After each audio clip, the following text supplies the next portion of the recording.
നമസ്കാരം. ജനുവരി മാസം 7-ാം തീയതി ഇഹലോകവാസം വെടിഞ്ഞ പ്രമുഖ പരിസ്ഥിതി ശാസ്ത്രജ്ഞനായിരുന്ന പ്രൊഫസർ മാധവ് ഗാഡ്ഗിലിനെ അനുസ്മരിപ്പിക്കുമ്പോൾ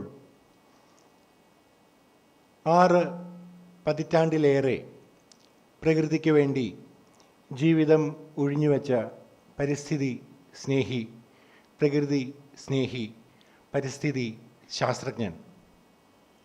ജന്തുശാസ്ത്രത്തിൽ, സുവോളജിയിൽ ബിരുദവും ബിരുദാനന്തര ബിരുദവും നേടിയതിന് ശേഷമാണ് അദ്ദേഹം പ്രകൃതിയിലേക്ക് തിരിഞ്ഞത്. കൂടുതൽ ഔദ്യോഗിക ബഹുമതികൾ ധാരാളം അദ്ദേഹത്തെ തേടിയെത്തി.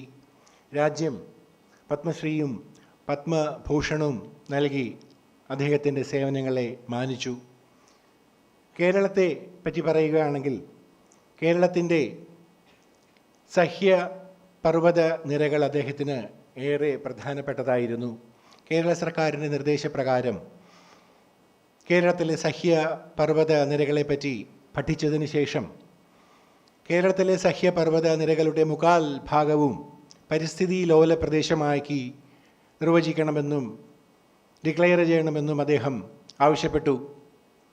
മലയോര കർഷകരുടെയും നിവാസികളുടെയും ശത്രു എന്ന നിലയിൽ അദ്ദേഹത്തെ മുദ്രകുത്തി.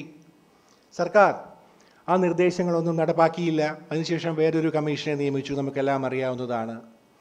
പക്ഷേ ആ പഠനത്തിൻ്റെ പ്രാധാന്യം നാം 2018 നാം അറിഞ്ഞ പ്രളയത്തിലൂടെയും അതിനുശേഷം വയനാട്ടിൽ നേരിട്ട ദുരന്തത്തിലൂടെയും ഒക്കെ നാം അദ്ദേഹത്തിൻ്റെ പഠനത്തിൻ്റെ പ്രാധാന്യം മനസ്സിലാക്കി. എൻ്റെ പ്രധാനപ്പെട്ട ഗവേഷണ മേഖലയിലൊന്നായ വിശുദ്ധ വനങ്ങളുടെ പഠനത്തിൽ അതുമായി ബന്ധപ്പെട്ടാണ് അദ്ദേഹത്തെ ഞാൻ ഓർക്കുന്നത്. ഇന്ത്യയിലെ വിശുദ്ധ വനങ്ങളുടെ പഠനം, ശാസ്ത്രീയ പഠനം ആദ്യമായി ആരംഭിക്കുന്നത് ഗാഡ്ഗിലാണ്. അദ്ദേഹത്തിൻ്റെ കൂടെ വർത്തക് എന്നൊരു ശാസ്ത്രജ്ഞനും ഉണ്ടായിരുന്നു. 1975 ഇന്ത്യയിലെ വിശുദ്ധ വനങ്ങളുടെ സേക്രഡ് ഗ്രോവ്സിൻ്റെ ശാസ്ത്രീയ പഠനം ആരംഭിക്കുന്നത്. കേരളത്തിൽ നിന്നും പല സസ്യങ്ങളെയും അദ്ദേഹം റീഡിസ്കവർ ചെയ്തിട്ടുണ്ട്. അദ്ദേഹവും അദ്ദേഹത്തിൻ്റെ ടീമും അദ്ദേഹത്തിൻ്റെ സംഘവും തിരിച്ചറിഞ്ഞിട്ടുണ്ട്, റീഡിസ്കവർ ചെയ്തിട്ടുണ്ട്. വിശുദ്ധ വനങ്ങളുടെ പഠനം ഏറെ പ്രാധാന്യം അർഹിക്കുന്നു എന്ന് അദ്ദേഹം പല അവസരത്തിലും പറഞ്ഞിട്ടുണ്ട്. According to a study, there are only 2,000 important sacred groves in Kerala. As per our study, in a very small area in Alappuzha where no natural forest exists, we could observe 1,128 sacred groves. We could document 1,128 sacred groves. And from those sacred groves having an area of less than 1 square kilometer, 0.84 square kilometer, we could record 687 species of angiosperms, flowering plants. The importance of that is, Silent Valley National Park with an area of 90 square kilometer of core area. From there, 960 species of angiosperms have been recorded. From 90 square kilometers, 960 angiosperms, whereas from a small area of less than 1 square kilometer, 0.84 square kilometer, 687 plant species. That shows the biodiversity potential of the sacred groves of a non-forested region in Kerala. അതുപോലത്തെ പഠനങ്ങൾ professor ഗാഡ്ഗിലും സംഘവും നടത്തിയിട്ടുണ്ട്. പല പ്രസിദ്ധീകരണങ്ങളും അതിനെപ്പറ്റി അദ്ദേഹം നടത്തിയിട്ടുണ്ട്. ഇതൊക്കെ വളരെ പ്രാധാന്യം അർഹിക്കുന്നതാണ്. ഡോക്ടർ ബാലകൃഷ്ണൻ തൻ്റെ സ്വാഗത പ്രസംഗത്തിൽ പറഞ്ഞതുപോലെ പത്മശ്രീയും പത്മഭൂഷണവും നൽകി രാജ്യം ആദരിച്ച അദ്ദേഹത്തിൻ്റെ വിയോഗത്തിൽ കേരളത്തിലെ എല്ലാ പത്രങ്ങളും ഒരു പേജ് നിറയുള്ള വാർത്തകൾ കൊടുത്തെങ്കിലും അദ്ദേഹത്തിൻ്റെ അവസാന നിമിഷം, അദ്ദേഹം ഭൂമിയിലേക്ക് അലിയുന്ന നിമിഷം 50-ൽ താഴെ ആൾക്കാർ മാത്രമേ ഉണ്ടായിരുന്നുള്ളൂ എന്നത് വളരെ വേദനിപ്പിക്കുന്ന ഒന്നാണ്. അതിൽ പറഞ്ഞു, മനോരമ ഫോട്ടോഗ്രാഫർ അവിടെ ചെല്ലുമ്പോൾ അദ്ദേഹത്തിൻ്റെ പടമൊന്ന് അടുത്തെടുക്കാൻ പറ്റുമോ, എന്തൊരു തിരക്കായിരിക്കും എന്ന് കരുതിയാണ് അദ്ദേഹം പോയത്. പക്ഷേ അവിടെ ചെന്നപ്പോൾ ആ കാഴ്ച അദ്ദേഹത്തെ അത്ഭുതപ്പെടുത്തി. അവിടെ ഗാർഡ് ഓഫ് ഓണർ കൊടുക്കുന്ന പോലീസുകാർക്കും വഴിതെറ്റി അവർ വേറെ എവിടെയോ പോയി. അവസാന നിമിഷമാണ് അവിടെ എത്തി എത്തിച്ചേർന്നത് എന്ന് അദ്ദേഹം തൻ്റെ റിപ്പോർട്ടിൽ വളരെ വ്യസനത്തോടെ എഴുതിയിരുന്നു. അത് വേറൊരു കാര്യം. ഇന്നത്തെ ഈ ഒരു അനുസ്മരണ സമ്മേളനത്തിൽ എത്തിയ KFRAയുടെ കുടുംബാംഗങ്ങളെ ഒരിക്കൽ കൂടി എല്ലാവരെയും സ്വാഗതം ചെയ്യുന്നു. ഇന്നിവിടെ അനുസ്മരണ പ്രഭാഷണം നൽകുവാൻ തയ്യാറായ ഡോക്ടർ TV സജീവ്, അദ്ദേഹം സ്വമേധയാ ഈ ടാസ്ക് ഏറ്റെടുത്ത് മുന്നോട്ട് വരികയായിരുന്നു. അദ്ദേഹത്തെപ്പറ്റി എനിക്ക് ഏറ്റവും പ്രിയപ്പെട്ട ആളാണ് പ്രൊഫസർ മാധവ് ഗാഡ്ഗിൽ. അദ്ദേഹത്തെപ്പറ്റി KFRA അനുസ്മരിക്കേണ്ടത് വളരെ അത്യാവശ്യമാണ്. അതുകൊണ്ട് ഞാനൊരു പ്രഭാഷണം നൽകാമെന്ന് അദ്ദേഹം മുന്നോട്ട് വരികയായിരുന്നു. അദ്ദേഹത്തിന് അഭിനന്ദനങ്ങൾ. നമുക്ക് അദ്ദേഹത്തിൻ്റെ വാക്കുകൾക്കായി ചെവിയോർക്കാം. നന്ദി, നമസ്കാരം.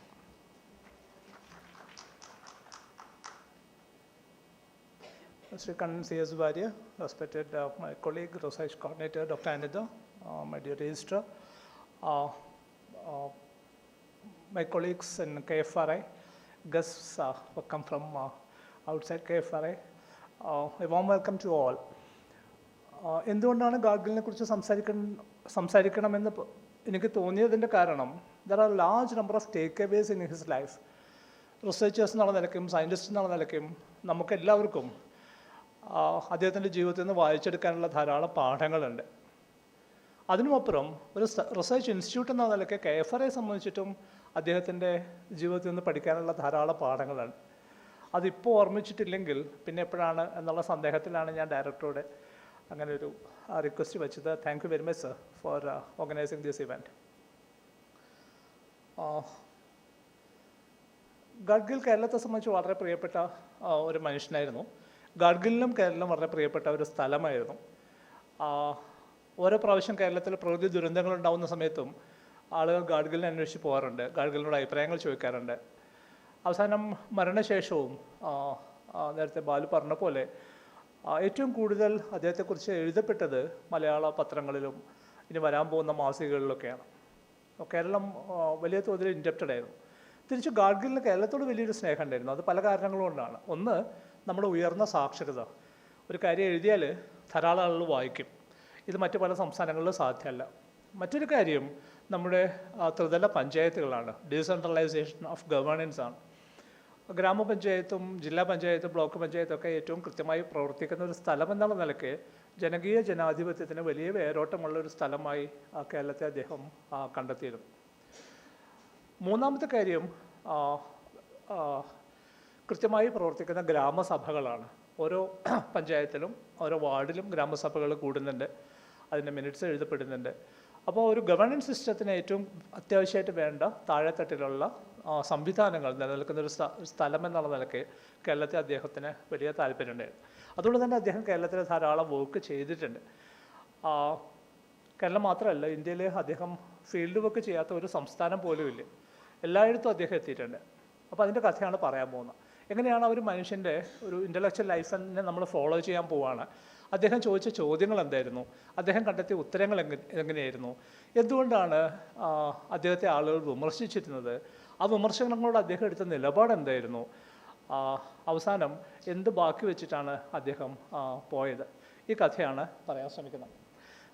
അദ്ദേഹത്തിൻ്റെ ഫാദറിനെയാണ് എല്ലാവർക്കും നല്ല പരിചയമുള്ളത്, ധനഞ്ജയ് രാമചന്ദ്ര ഗാഡ്ഗിൽ. അദ്ദേഹം ഒരു എക്കണോമിസ്റ്റ് ആയിരുന്നു. അദ്ദേഹം ഇന്ത്യൻ പ്ലാനിംഗ് ബോർഡിൻ്റെ മെമ്പറായിരുന്നു. അദ്ദേഹം അറിയപ്പെടുന്നത് ഗാഡ്ഗിൽ ഫോർമുല എന്ന് പറയുന്നൊരു ഫോർമുലയുടെ പേരിലാണ്.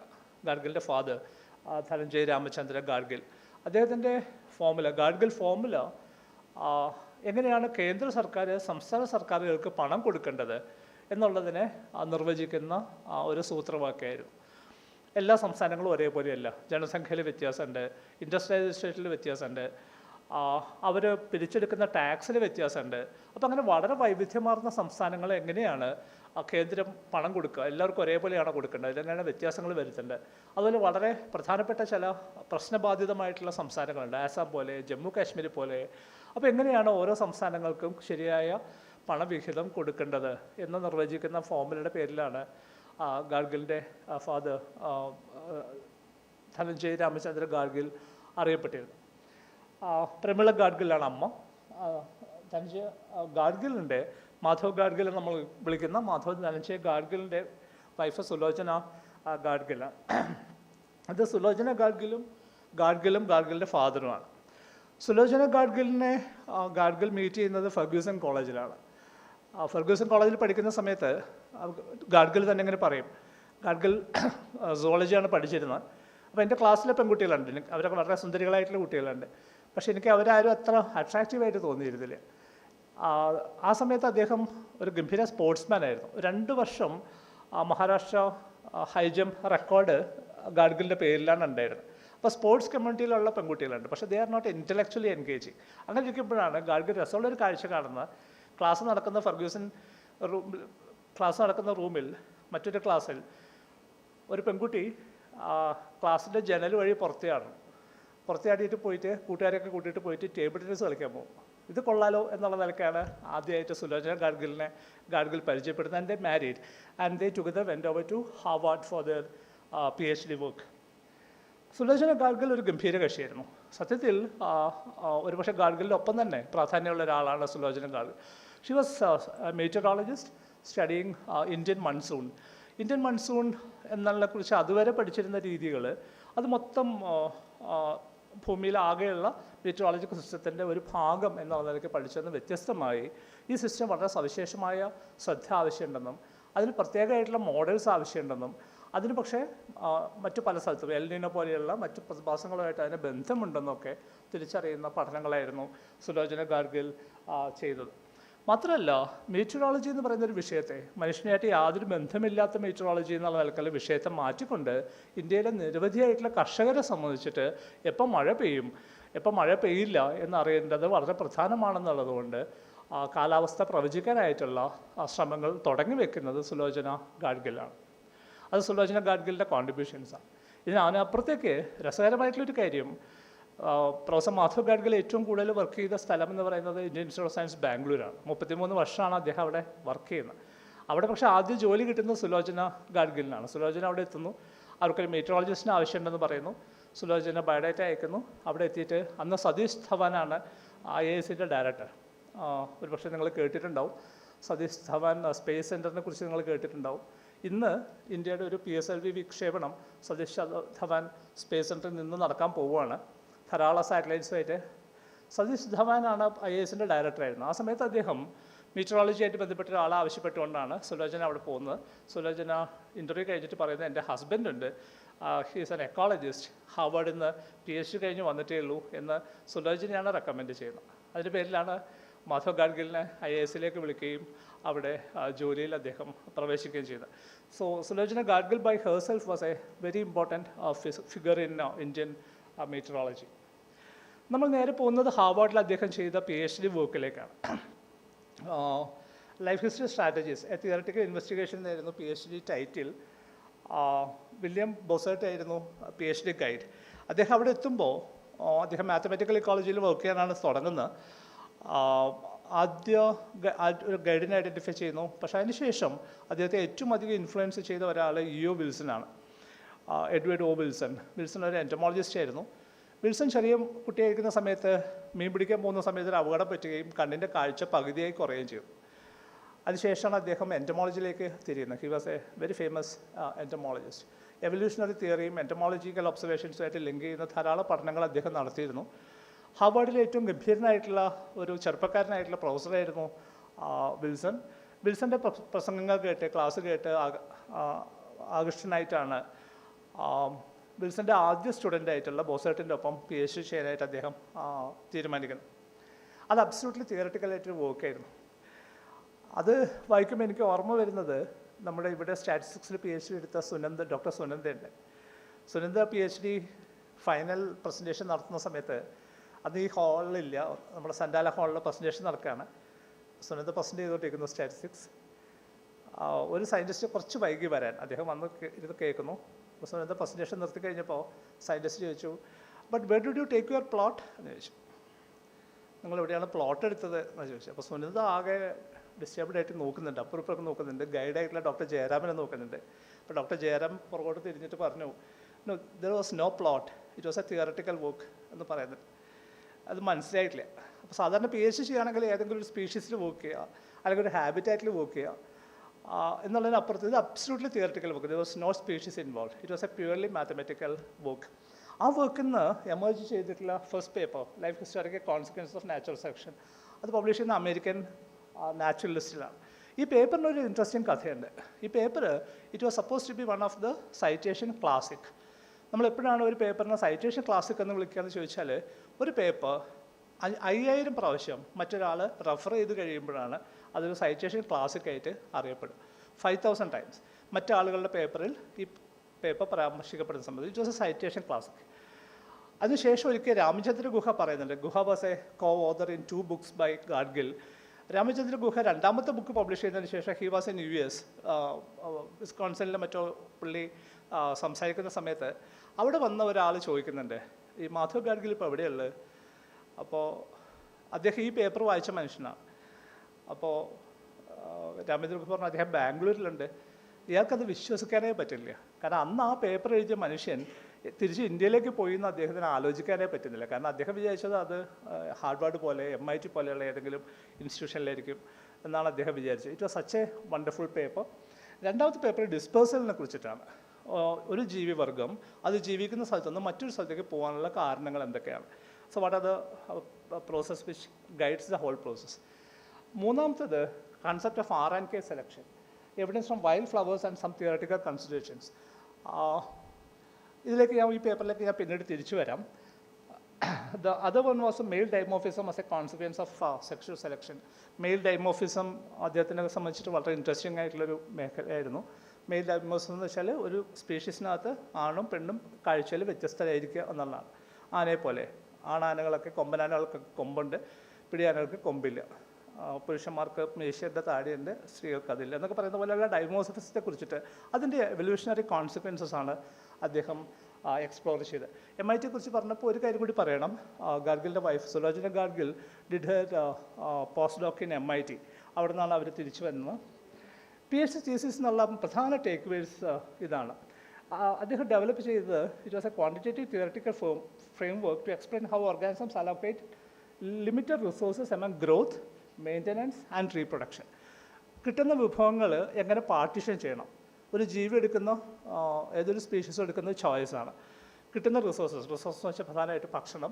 ഈ ഭക്ഷണത്തിൽ നിന്ന് കിട്ടുന്ന ഊർജ്ജത്തെ എന്താവശ്യത്തിന് വേണ്ടിയാണ് ഉപയോഗിക്കേണ്ടത്? അത് വളർച്ചയ്ക്ക് വേണ്ടിയാണ് ഉപയോഗിക്കേണ്ടത്, അതോ റീപ്രൊഡക്ഷന് വേണ്ടിയാണ് ഉപയോഗിക്കേണ്ടത്, അതോ ഡിസ്പേഴ്സലിന് വേണ്ടിയാണ് ഉപയോഗിക്കുന്നത് എന്നുള്ള നിലക്കുള്ള ക്വാണ്ടിറ്റേറ്റീവ് അന്വേഷണങ്ങളാണ് അദ്ദേഹം നടന്നത്.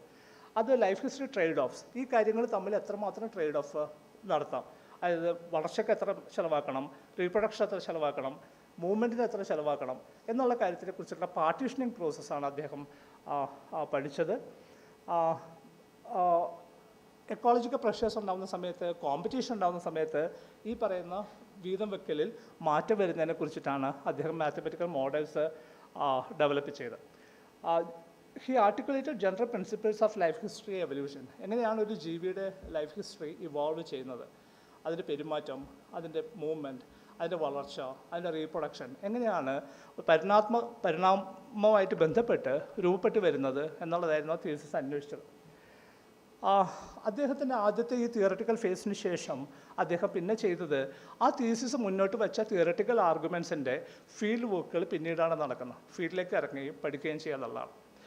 നേരത്തെ ഡോക്ടർ കണ്ണൻ സി വാര്യർ പറഞ്ഞ പോലെ സർപ്പക്കാവുകൾ അല്ലെങ്കിൽ വിശുദ്ധ വനങ്ങൾ, അതിനെക്കുറിച്ച് ആദ്യ ധാരണ എന്താ വെച്ചാൽ ഇത് പണ്ടുള്ള കാടിൻ്റെ ചില റെലിക്കുകളാണ്, ചില ശേഷിപ്പുകളാണ്.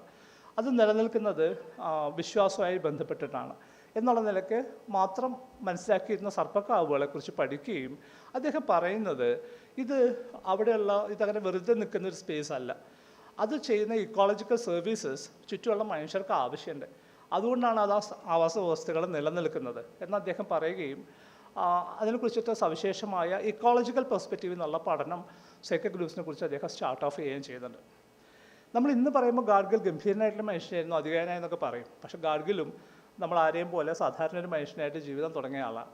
അദ്ദേഹത്തിൻ്റെ ആദ്യത്തെ സൈക്കോ ഗ്രൂപ്പ്സുമായിട്ട് ബന്ധപ്പെട്ട വർക്ക് പബ്ലിഷ് ചെയ്യാനായിട്ട് ബോംബെ നാച്ചുറൽ ഹിസ്റ്ററി സൊസൈറ്റി തയ്യാറായിട്ടേ ഇല്ല.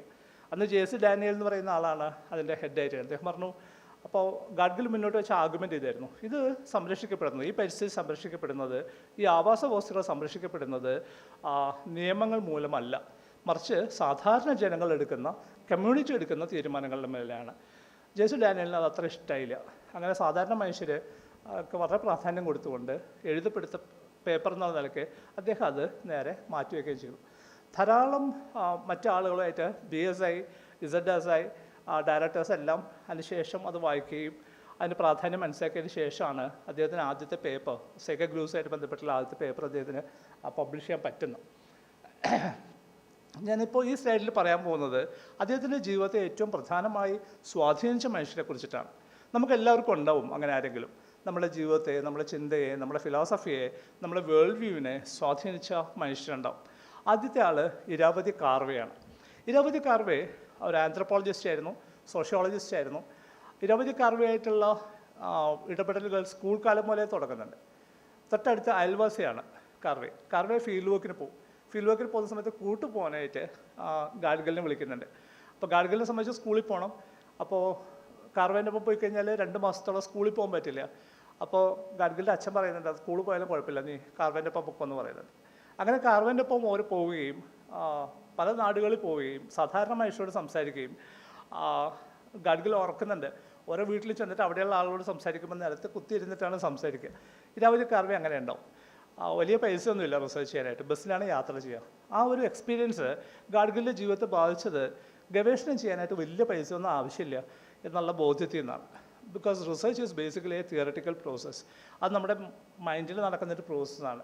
And money has very little to do with it. ധാരാളം ജീവിതത്തിൽ വളരെ അധികം പ്രോജക്റ്റുകൾ അദ്ദേഹം പൈസ ഒരു 0 കോസ്റ്റിൽ പല വർക്കും ചെയ്ത് തീർത്തിട്ടുണ്ട്.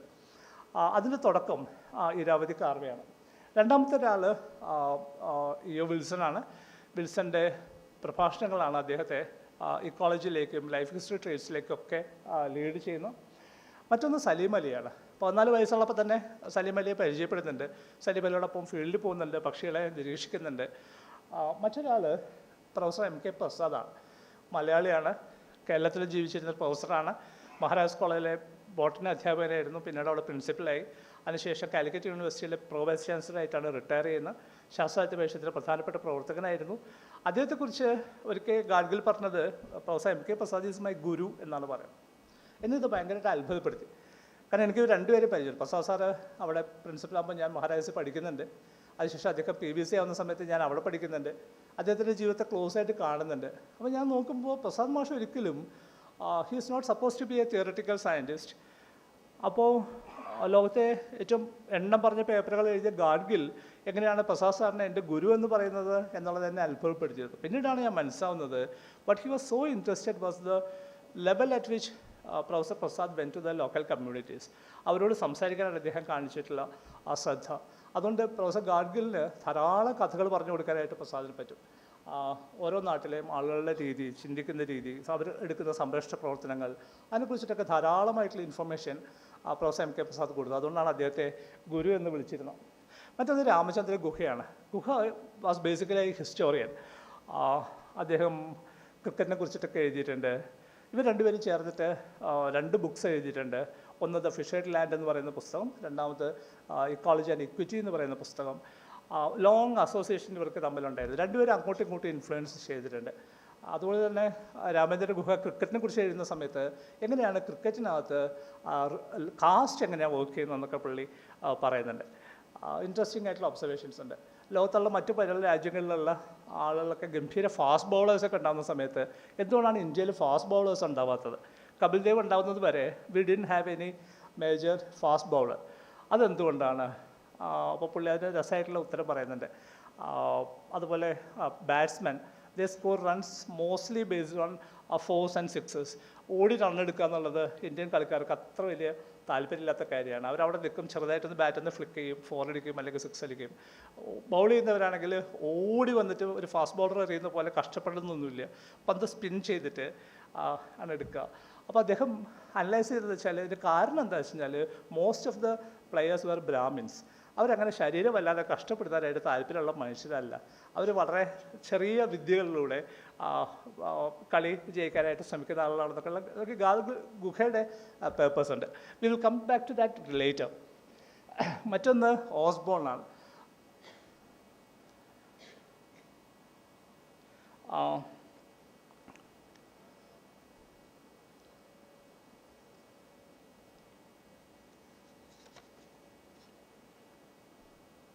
Elina Ostrom was basically an anthropologist, sociologist. അവർ മുന്നോട്ട് വെച്ചൊരു കാര്യം എന്താ വെച്ച് കഴിഞ്ഞാൽ, many of the ecosystems are conserved by local people, natives, കമ്മ്യൂണിറ്റിയാണ് കൺസേർവ് ചെയ്യുന്നത്. That is a interesting message which professor Madhav Gadgil took from her. The next was Verrier Irwin. ഒരു പക്ഷേ നിങ്ങൾ കേട്ടിട്ടുണ്ടാവും. The first man who studied about the tribals in India.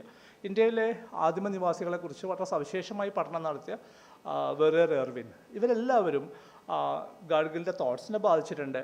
പക്ഷേ ഇവരെയൊക്കെ പറയുമ്പോൾ പോലും ഇതിന് രണ്ടിന് മേലെ നിന്നിരുന്ന രണ്ട് മനുഷ്യരുണ്ട്. അവരുടെ ചിന്തകൾ, അദ്ദേഹത്തിൻ്റെ അടിമുടി, അദ്ദേഹത്തിൻ്റെ പെരുമാറ്റത്തിൽ, അദ്ദേഹത്തിൻ്റെ വസ്ത്രത്തിൽ, അദ്ദേഹത്തിൻ്റെ നടപ്പിൽ, അദ്ദേഹത്തിൻ്റെ തീരുമാനങ്ങൾ എടുക്കുന്നതിലൊക്കെ ബാധിച്ച രണ്ടുപേരും ഇവർ രണ്ടുപേരാണ്. He was a Gandhian all through. വളരെ സിമ്പിളായിട്ട് ജീവിക്കുക, വലിയ ആർഭാടങ്ങളില്ലാതിരിക്കുക. അതേസമയം ഹിസ് ഫാദർ അംബേദ്കറുമായി ക്ലോസ് ആയിട്ട് വർക്ക് ചെയ്തിരുന്നു.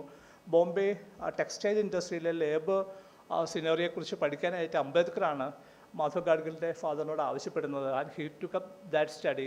And Ambedkar was a very interesting person. Ambedkar ജീവിച്ചിരുന്ന കാലത്ത്, ഒരുപക്ഷെ ഇപ്പോൾ പോലും, അംബേദ്കറിൻ്റെ അത്ര എഡ്യൂക്കേഷണലി ക്വാളിഫൈഡ് ആയിട്ടുള്ളൊരു മനുഷ്യൻ ഇന്ത്യയിൽ ജീവിച്ചിട്ടില്ല. He was well educated. ഒരാൾ പോലും പുള്ളിയുടെ കവച്ചു വെക്കാൻ ഇപ്പോഴും ഉണ്ടോയെന്ന് നമുക്ക് സംശയമാണ്. അപ്പോൾ ആ ഒരു അറിവിനെ അദ്ദേഹം വലിയ തോതിൽ ബഹുമാനിച്ചിരുന്നു. അദ്ദേഹത്തിൻ്റെ നിലപാടുകളെ വലിയ തോതിൽ ജീവിതത്തിൽ സ്വാംശീകരിച്ചിട്ടുണ്ടായിരുന്നു. ഇൻട്രസ്റ്റിംഗ് ആയിട്ടുള്ളൊരു വർക്കുണ്ട്, ആദ്യകാലത്ത് ചെയ്തൊരു വർക്കാണ്. അദ്ദേഹം മൽഹോത്രയായിട്ട് ബന്ധപ്പെട്ട് ചെയ്തു. Malhotra by himself was a very interesting person. അത് ഇൻട്രസ്റ്റിംഗ് ആയിട്ടുള്ള കഥയുണ്ട്. വെള്ളം കിട്ടാൻ വഴിയില്ല. Malhotra is a scientist in Indian Statistical Institute. Indian Statistical Institute is a very interesting institute in the sense that it was formed by the best statistician which we ever had. Statistics institute തുടങ്ങുന്ന സമയത്ത് ഒരു statistics ഇൻസ്റ്റിറ്റ്യൂട്ടിൽ എന്തൊക്കെ departments ഉണ്ടെന്ന് നോക്കിയാൽ നമുക്ക് അത്ഭുതം തോന്നും. അവിടെ എവല്യൂഷനറി ഡിപ്പാർട്ട്മെൻറ്റ് ഉണ്ടായിരുന്നു, ഇക്കോളജിക്ക് ഉണ്ടായിരുന്നു, ആന്ത്രപ്പോളജിക്ക് ഉണ്ടായിരുന്നു, കെമിസ്ട്രിക്ക് ഉണ്ടായിരുന്നു. ഒരു സ്റ്റാറ്റിസ്റ്റിക്കൽ മഹലനോബിസ് ആ സ്ഥാപനം സ്റ്റാർട്ട് ചെയ്യുമ്പോൾ. And Mahalanobis was a very interesting person. അദ്ദേഹം നേരത്തെ ഒരു സ്ഥാപനത്തിൽ വർക്ക് ചെയ്യുന്ന സമയത്ത് അദ്ദേഹത്തോട് ഡയറക്ടർ ആവശ്യപ്പെട്ടു, നാളെ ഒരു VIP വരുന്നുണ്ട്, അപ്പോൾ അതുകൊണ്ട് നിങ്ങളുടെ ഡിപ്പാർട്ട്മെൻറ്റിൻ്റെ മുന്നിലൊരു പോസ്റ്റർ പ്രസൻറ്റ് ചെയ്യണം എന്നാവശ്യപ്പെട്ടിരുന്നു. പിറ്റേ ദിവസം VIP വന്നു. പക്ഷേ മഹലനോബിസിൻ്റെ ഡിപ്പാർട്ട്മെൻറ്റിൻ്റെ മുന്നിൽ പോസ്റ്റർ വന്നിട്ടുണ്ടായിരുന്നില്ല. അപ്പോൾ ഡയറക്ടർ വിളിച്ചിട്ട് പുള്ളിയെ വിലങ്ങ് ഫയർ ചെയ്തു. അപ്പോൾ അദ്ദേഹം ഇതെല്ലാം കേട്ടുന്നതിന് ശേഷം ചോദിച്ചു, "Can I have a piece of paper?" ചോദിച്ചു. അപ്പോൾ പുള്ളിക്ക് മനസ്സിലായില്ല എന്തിനാണ്. പുള്ളി ഡയറക്ടറിൽ നിന്ന് പേപ്പർ വാങ്ങിച്ചു. പുള്ളി അത് രാജിക്കത്ത് എഴുതി കൊടുത്തിട്ട് ഇറങ്ങിപ്പോയൊരു മനുഷ്യനാണ് മഹലനോബിസ്. ആ മനുഷ്യൻ പോയിട്ട് സ്ഥാപിച്ച സ്ഥാപനമാണ് ISI, ഇന്ത്യൻ സ്റ്റാറ്റിസ്റ്റിക്കൽ ഇൻസ്റ്റിറ്റ്യൂട്ട്. ഇപ്പോഴുള്ള അവസ്ഥ എന്താ വെച്ചാൽ ആ പഴയ സ്ഥാപനം ഏതാണെന്നുള്ളത് ആർക്കും ഓർമ്മയില്ല. ISI is a very famous institute. Malhotra അവിടെയുള്ള സയൻറ്റിസ്റ്റാണ്. And by himself he's a great guy. ഞാനുമായിട്ടുള്ള എൻഗേജ്മെൻറ്റ് എങ്ങനെയാണെന്ന് വെച്ച് കഴിഞ്ഞാൽ, KFRI ISIയിൽ ഒരു സെമിനാർ നടത്താൻ തീരുമാനിച്ചു ഓൺ ഇൻവേസീവ് എലിയൻ സ്പീഷീസ്. അപ്പോൾ നമ്മൾ ഇവിടുന്ന് ഫുൾ ടീം കൽക്കട്ട എത്തി. It was during the time of doctor Shankaran. നമ്മൾ ശങ്കരൻ സാറുണ്ട്, my colleague doctor Hrithik was there, നമ്മൾ സ്റ്റുഡൻസ് ഉണ്ട്, നമ്മളെല്ലാവരും അവിടെ എത്താണ്. അപ്പോൾ ബേസിക് പ്രൊമൈസ് എന്താ വെച്ചാൽ, invasive species are creating a big problem in India. അത് പ്ലാന്റ്സ് ഉണ്ട്, ആനിമൽസ് ഉണ്ട്, ബേർഡ്സ് ഉണ്ട്, മൊളസ്ക് ഉണ്ട്. അപ്പോൾ ഇൻവേസീവ് സ്പീഷീസിനെ മാനേജ് ചെയ്യാനായിട്ട് നമുക്കൊരു സ്ട്രാറ്റജി വേണം. അതിന് വേണ്ടിയിട്ടുള്ള പഠനത്തിന് വേണ്ടിയിട്ട്, അതിനുവേണ്ട പഠനങ്ങളുള്ള സ്ട്രാറ്റജി ഫിക്സ് ചെയ്യാൻ വേണ്ടിയിട്ട് ഉള്ള മീറ്റിംഗാണ്. അപ്പോൾ അവിടെ എത്തുന്ന ഒരു സെഷൻ മൽഹോത്രയുടെ ആയിരുന്നു. മൽഹോത്ര ക്ലാസ്സിലൊക്കെ വരുന്നു. മൽഹോത്രയ്ക്ക് സ്ലൈഡ്സ് ഒന്നും ഉണ്ടായിരുന്നില്ല. അപ്പോൾ സ്ലൈഡ് ഇല്ലാതെ തന്നെ അദ്ദേഹം സംസാരിച്ചത് ഏകദേശം 40 മിനിറ്റ് സംസാരിച്ചിട്ടുണ്ടാവും.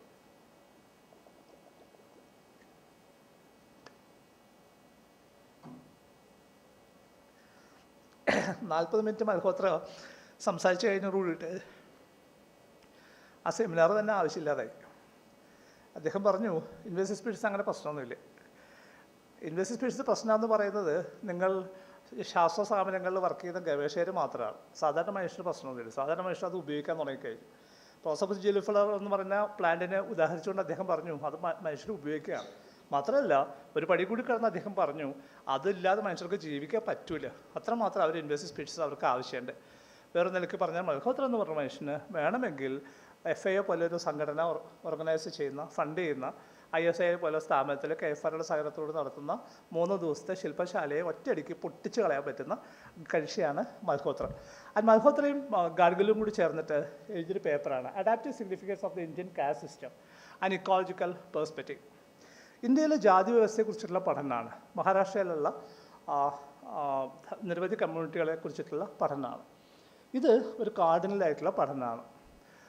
ചോദ്യമാണ്, ജാതി ഇപ്പോഴും നിലനിൽക്കുന്നുണ്ടോ ശരിക്കും? Is caste existing? നമ്മുടെ സമൂഹത്തിൽ കാസ്റ്റ് ഉണ്ടോ?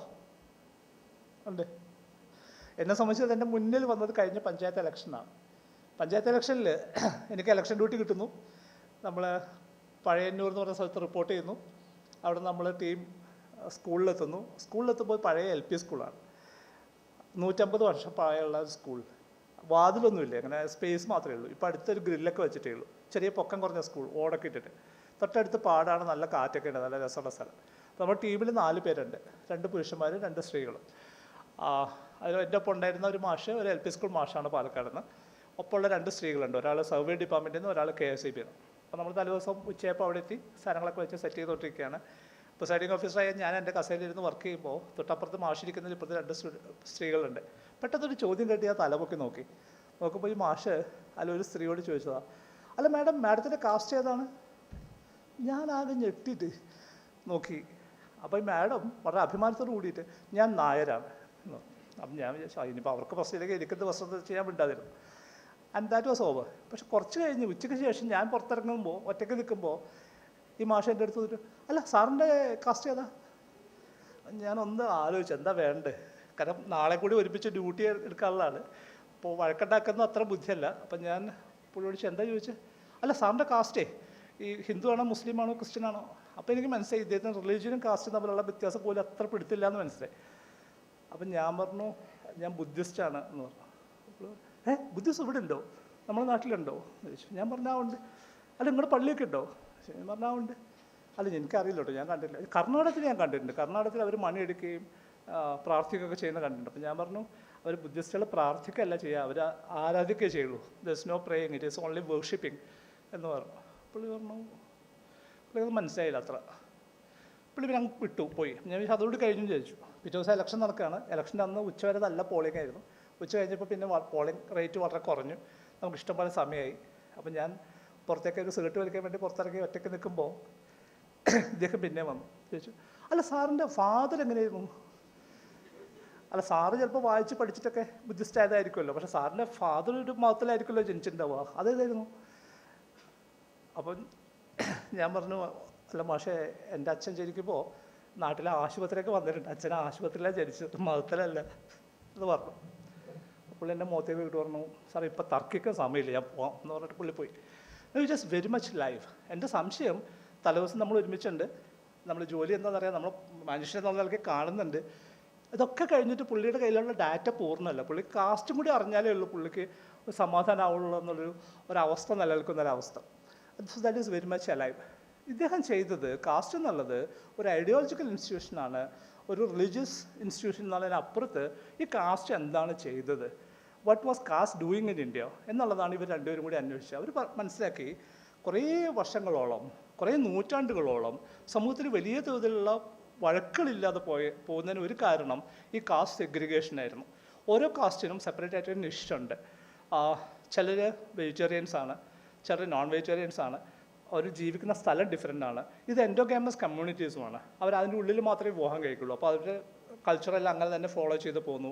അപ്പോൾ ഈ ഒരു പാർട്ടീഷനിങ് ആണ് കുറേ വർഷത്തോളം ഒരു ഇക്കോളജിക്കൽ ക്രൈസിസ് ഇല്ലാതെ മാനേജ് ചെയ്യാനായിട്ട് സഹായിച്ചത് എന്നുള്ളതാണ് ഈ പേപ്പർ പറഞ്ഞത്.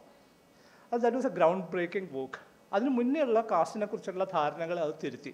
അതുവരെയുള്ള ധാരണ എന്താ വെച്ച് കഴിഞ്ഞാൽ കാസ്റ്റ് എന്നുള്ളത് ഒരു ഐഡിയോളജിക്കൽ ഇൻസ്റ്റിറ്റ്യൂഷനാണ് എന്നുള്ള ധാരണയിൽ നിന്ന് മാറ്റി അതൊരു ഇക്കോളജിക്കൽ ഇൻസ്റ്റിറ്റ്യൂഷനാണ് എന്നുള്ള റീഫ്രെയിമിങ് ഗാഡ്ഗിലും മൽഹോത്രയും കൂടി ചെയ്യേണ്ടായി.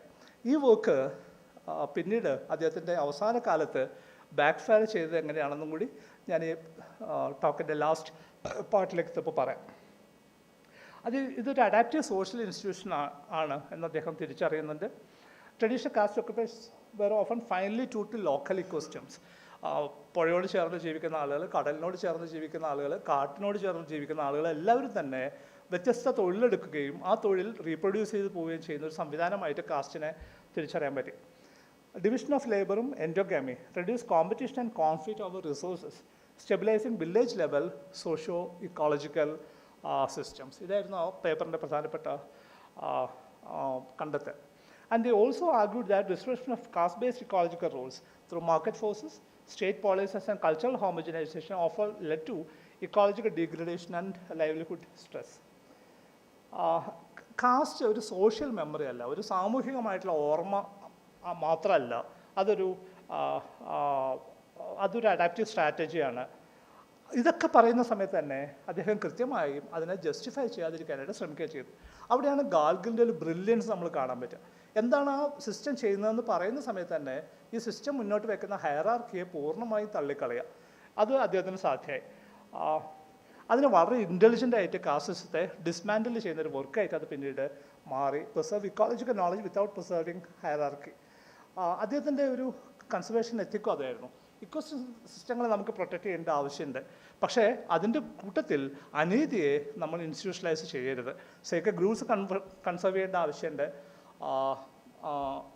ആദിമ നിവാസികൾ ഒക്കുപ്പൈ ചെയ്യുന്ന പ്രദേശങ്ങൾ കൺസർവ് ചെയ്യേണ്ട ആവശ്യമുണ്ട്. പക്ഷേ അവർ മോശക്കാരാണ്, അവർ താഴെയുള്ളവരാണെന്നുള്ള ജാതി ശ്രേണിയെ അദ്ദേഹം പൂർണ്ണമായും തള്ളിക്കളയുകയും ചെയ്തു.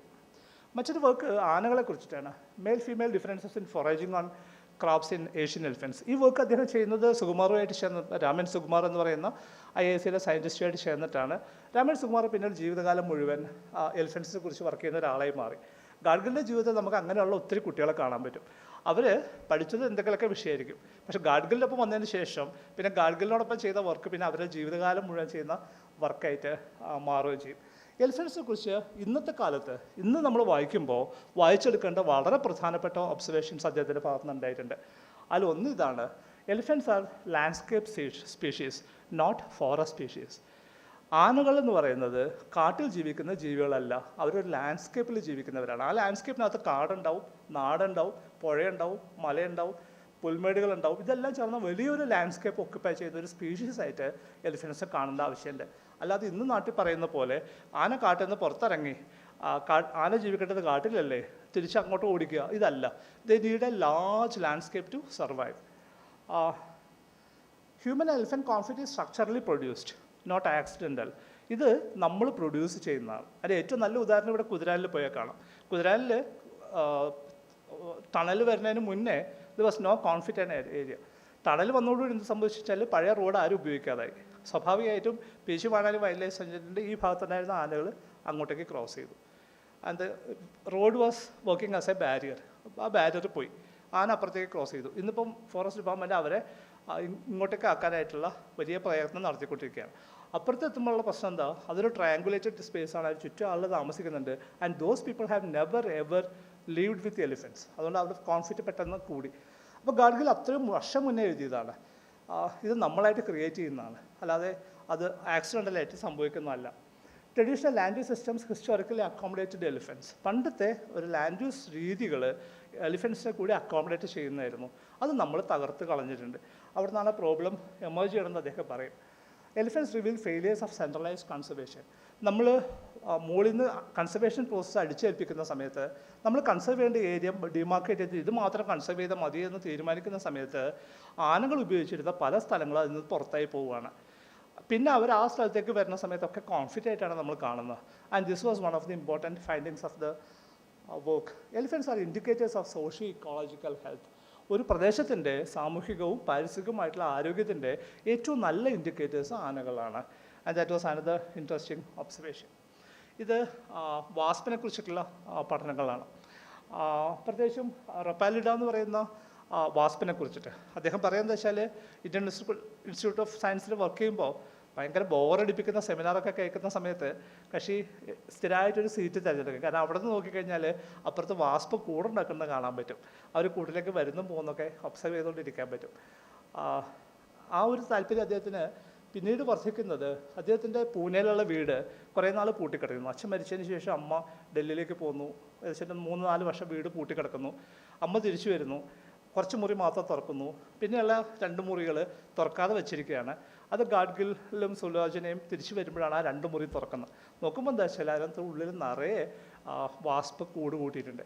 അതിൻ്റെ കാരണം എന്താ വെച്ചാൽ ആ മുറിയിൽ നിന്ന് പുറത്തേക്ക് കിടക്കാൻ ഒരു ചെറിയ ഹോളേ ഉള്ളൂ. അപ്പോൾ ഈ വാസ്പിനെ ആക്രമിക്കുന്ന കുറച്ചും കൂടി വലിയ വാസ്പുണ്ട്. ആ വാസ്പിന് ആ ചെറിയ ഹോളിലൂടെ കടക്കാൻ പറ്റില്ല.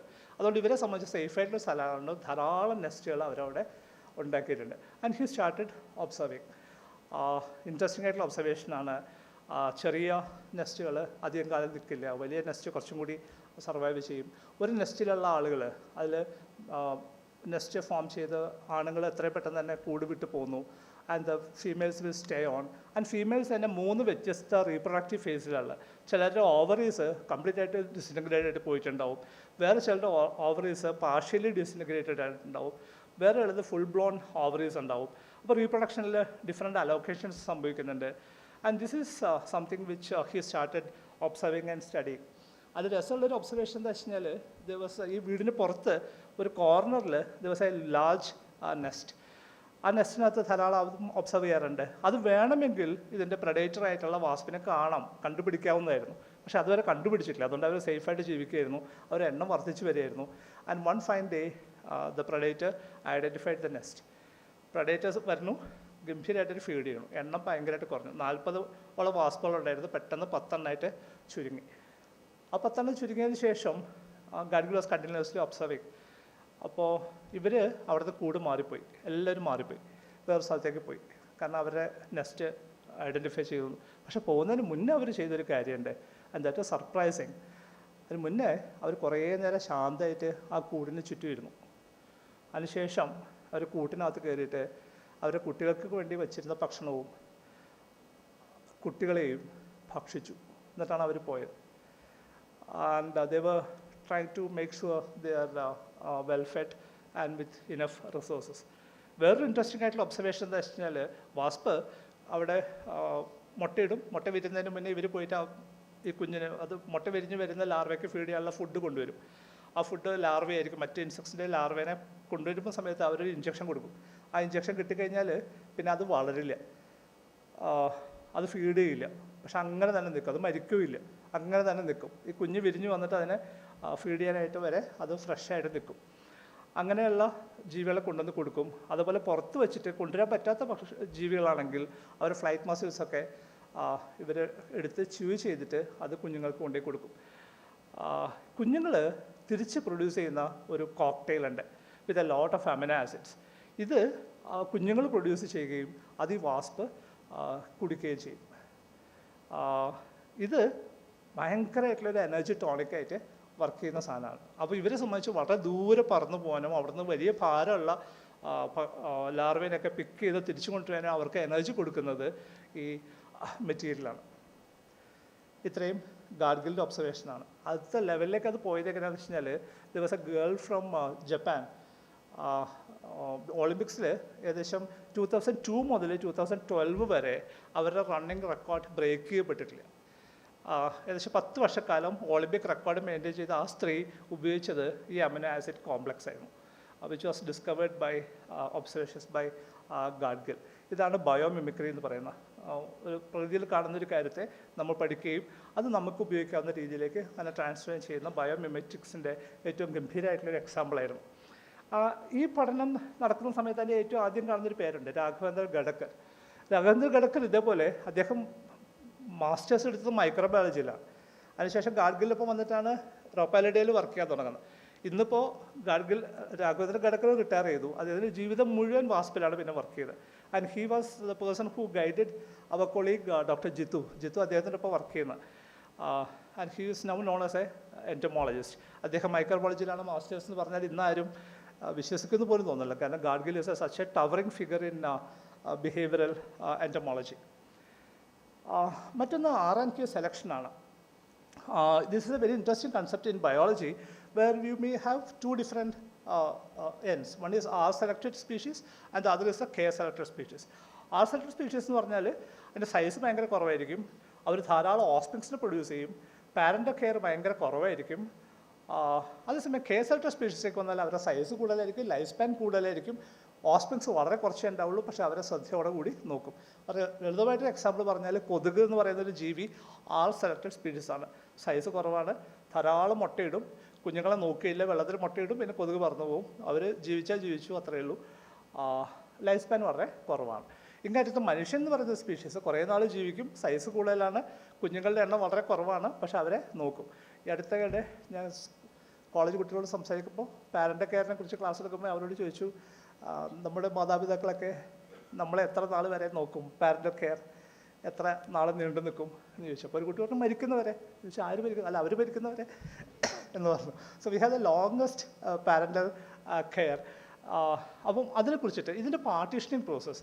ആൻഡ് ഞാൻ സുവോളജി പഠിച്ച ഒരാളെന്നുള്ള നിലയ്ക്ക് I had a feeling that RNK selection is something which is happening in animals. ഈ പേപ്പർ വായിക്കുമ്പോഴാണ് എനിക്ക് മനസ്സിലാവുന്നത് Gadgil had applied the same thing in to plants. പ്ലാന്റ്സിൽ എങ്ങനെയാണ് ഈ റിസോഴ്സ് സെഗ്രിഗേഷൻ ചെയ്യുന്നത്? That's a very interesting paper. അദ്ദേഹത്തിൻ്റെ മേജർ തീംസ് ഒന്ന് തിയററ്റിക്കൽ ആൻഡ് ക്വാണ്ടിറ്റേറ്റീവ് ഇക്കോളജി ആയിരുന്നു. അതിനകത്ത് mathematical ecology, modelling, population biology, life history strategies, resource allocation, natural selection impacts and populations, quantitative studies on ecological interactions, species diversity measurement and ecological metrics, integration of human systems into ecological models. Humans as part of ecosystems, and that is a big break. അതുവരെയുള്ള ecological സംബന്ധിച്ചിട്ട് പ്രകൃതിക്ക് പുറത്ത് ഒരു സ്പീഷീസാണ് മനുഷ്യൻ. മനുഷ്യൻ വേറെയാണ്, പ്രകൃതി വേറെയാണ് എന്നുള്ള അവസ്ഥയിൽ നിന്ന് മാറി മനുഷ്യനെ പ്രകൃതിക്ക് അകത്ത് തന്നെ പ്ലേസ് ചെയ്തുകൊണ്ട് ഹ്യൂമൻ ഇൻട്രാക്ഷൻസിൻ്റെ ഇക്കോളജിക്കൽ ഇമ്പാക്ട്സ് എന്താണ് എന്ന് പഠിക്കുന്ന ഒരു ശാസ്ത്രജ്ഞനായിട്ട് അദ്ദേഹം ഇവോൾവ് ചെയ്തു. മറ്റൊന്ന് ഫീൽഡ് സ്റ്റഡീസാണ്. അദ്ദേഹം രാമചന്ദ്ര ഗുഹയ്ക്ക് പറയും മനുഷ്യനൊപ്പം നടന്നെത്തൂല. രാമചന്ദ്ര ഗുഹ ചെറുതാണ് ഗാഡ്ഗിലിനേക്കാളും, പക്ഷേ ഗാഡ്ഗിൽ വാസ് എ സ്പോർട്സ്മാൻ. അതുകൊണ്ട് ഇയാളോടൊപ്പം ഓടിയെത്തില്ല എന്ന് പറയും. ഒരു പകൽ മുഴുവൻ വെയിൽ കൊള്ളാനൊന്നും ഈ ഒരു ബുദ്ധിമുട്ടുമില്ല. ഗുഹ പറയും എനിക്ക് ഫീൽഡ് വർക്ക് പറ്റില്ല, എനിക്ക് ഓഫീസ് റൂമിലിരുന്ന് ഹിസ്റ്ററി ബുക്സ് വായിക്കാനാണ് താല്പര്യം എന്ന് പറയും. And he was A immense field work. ധാരാളം പ്ലാന്റ്സും മുതൽ ലാർജ് മാമൽസ് വരെയുള്ള ധാരാളം സ്പീഷീസിനെ കുറിച്ച് ഫീൽഡ് വർക്ക്സ്. ബാംബൂസിനെ കുറിച്ച് അദ്ദേഹത്തിന് രസമുള്ള വർക്കുണ്ട്. നമ്മുടെ KFRലെ ബാംബു ഗ്രൂപ്പ് അതുമായിട്ട് ഇടപെട്ടിട്ടുണ്ട്. ബാംബുവിൻ്റെ കാര്യത്തിൽ അദ്ദേഹം ഇൻട്രസ്റ്റിംഗ് ആയിട്ടുള്ള ഒബ്സർവേഷൻ നടത്തിയെന്ന് വെച്ച് കഴിഞ്ഞാൽ വലിയ പൾപ്പ് കമ്പനീസ് വരുന്ന സമയത്ത് സർക്കാർ അവർക്ക് ബാമ്പു കൊടുക്കും. പൾപ്പ് കമ്പനീസ് മാത്രമല്ല, ഇപ്പം കേരളത്തെ സംബന്ധിച്ച് മാവൂരിൽ ഗോളിയോ റയോൺസ് വരുന്നു. ഗോളിയോ റയോൺസ് വരുന്ന സമയത്ത് അവർക്ക് ബാമ്പു കൊടുക്കാനായിട്ട് സർക്കാർ കരാർ ഒപ്പിടുന്നത് ഒരു ടൺ ബാമ്പുവിന് 10 പൈസയായിരുന്നു കോസ്റ്റ്. ഒരു ടൺ ബാമ്പു. അവർ വയനാട് നിലമ്പൂർ ഭാഗത്തുള്ള മുഴുവൻ കാട്ടിൽ നിന്നും മുള വെട്ടി ഇറക്കി കൊണ്ടുപോകുന്ന സമയത്ത് അതിന് 10 പൈസയുള്ളൂ ഒരു ടണ്ണിന്. ഒരു ലോറിയിൽ ഏകദേശം 1.5 ടൺ മുള കയറും. അതെല്ലാത്തിനും കൂടി 10-15 പൈസ കൊടുക്കേണ്ട ആവശ്യം വരില്ല. പക്ഷെ ഗാഡ്ഗിൽ പറഞ്ഞു ഒരു സാധാരണ മനുഷ്യൻ കൊട്ട നെയ്യാനായിട്ട് ഒരു മുള വാങ്ങുകയാണെങ്കിൽ അയാൾ കൊടുക്കേണ്ടി വരുന്നത് 500 രൂപയാണ്. And this is where the problem lies. Gadgil പറയുന്നത് അങ്ങനെയാണ്. സാധാരണ മനുഷ്യൻ അവൻ്റെ ഉപജീവനത്തിന് വേണ്ടിയിട്ട് അവൻ കൊട്ട നെയ്യാനായിട്ട്, പായ നെയ്യാനായിട്ട്, പനമ്പ് നെയ്യാനായിട്ട് മുള വാങ്ങുന്ന സമയത്ത് അവൻ 500 രൂപ കൊടുക്കേണ്ടി വരുന്നു ഒരു മുളയ്ക്ക്. അതേസമയം ഒരു ടൺ മുള 10 പൈസയ്ക്ക് ഈ വ്യവസായത്തിലേക്ക് പോകുന്നുണ്ട്. ഇത് ഒരു ഇൻജസ്റ്റിസ് ആണ്. ഇവിടെ നഷ്ടപ്പെടുന്നത് ഇക്വിറ്റിയാണ്. ഇതായിരുന്നു ഗാഡ്ഗിൽ മുന്നോട്ട് വെച്ച നിലപാട്. റീപ്രൊഡക്ഷൻ എക്കോളജിയിൽ വർക്ക് ചെയ്തിട്ടുണ്ട്. ലൈക്കൻസിൽ അദ്ദേഹത്തിൻ്റെ വർക്കുണ്ട്. ലൈക്കൻസ് ഒരു ഗ്രൂപ്പ് എന്ന് പറഞ്ഞാൽ മാത്രം അതിൻ്റെ ഉള്ളിൽ വർക്ക് ചെയ്യല്ല അദ്ദേഹം ചെയ്തത്. ലൈക്കൻസും മരങ്ങളുടെ ഡൈവേഴ്സിറ്റി തമ്മിലുള്ള ബന്ധം എന്താണ്. He was also always interested to look at the ecological relationships. ഒരു സ്പീഷീസിനെ കുറിച്ച് മാത്രമല്ല, അതിൻ്റെ ചുറ്റുപാടുമായിട്ട് മറ്റ് ജീവജാലങ്ങളുമായിട്ട് അതിൻ്റെ ലിങ്കേജിനെ കുറിച്ചിട്ട്. അതിനെയാണ് നമ്മൾ പലപ്പോഴും ഇക്കോളജി എന്ന് വിളിക്കുക. Forest trees and bark thickness variation in Western Ghats forest. Interesting ആയിട്ടുള്ള സ്റ്റഡിയാണ്. ഒരു മരത്തിൻ്റെ ബാർക്കിൻ്റെ തിക്നെസ് എങ്ങനെയാണ് തീരുമാനിക്കപ്പെടുന്നത്? അത് എല്ലാ സ്ഥലത്തും ഒരേപോലെയാണോ? എല്ലാ സ്ഥലത്തും നിൽക്കുന്ന മരങ്ങൾക്കും ഒരേപോലെയാണോ?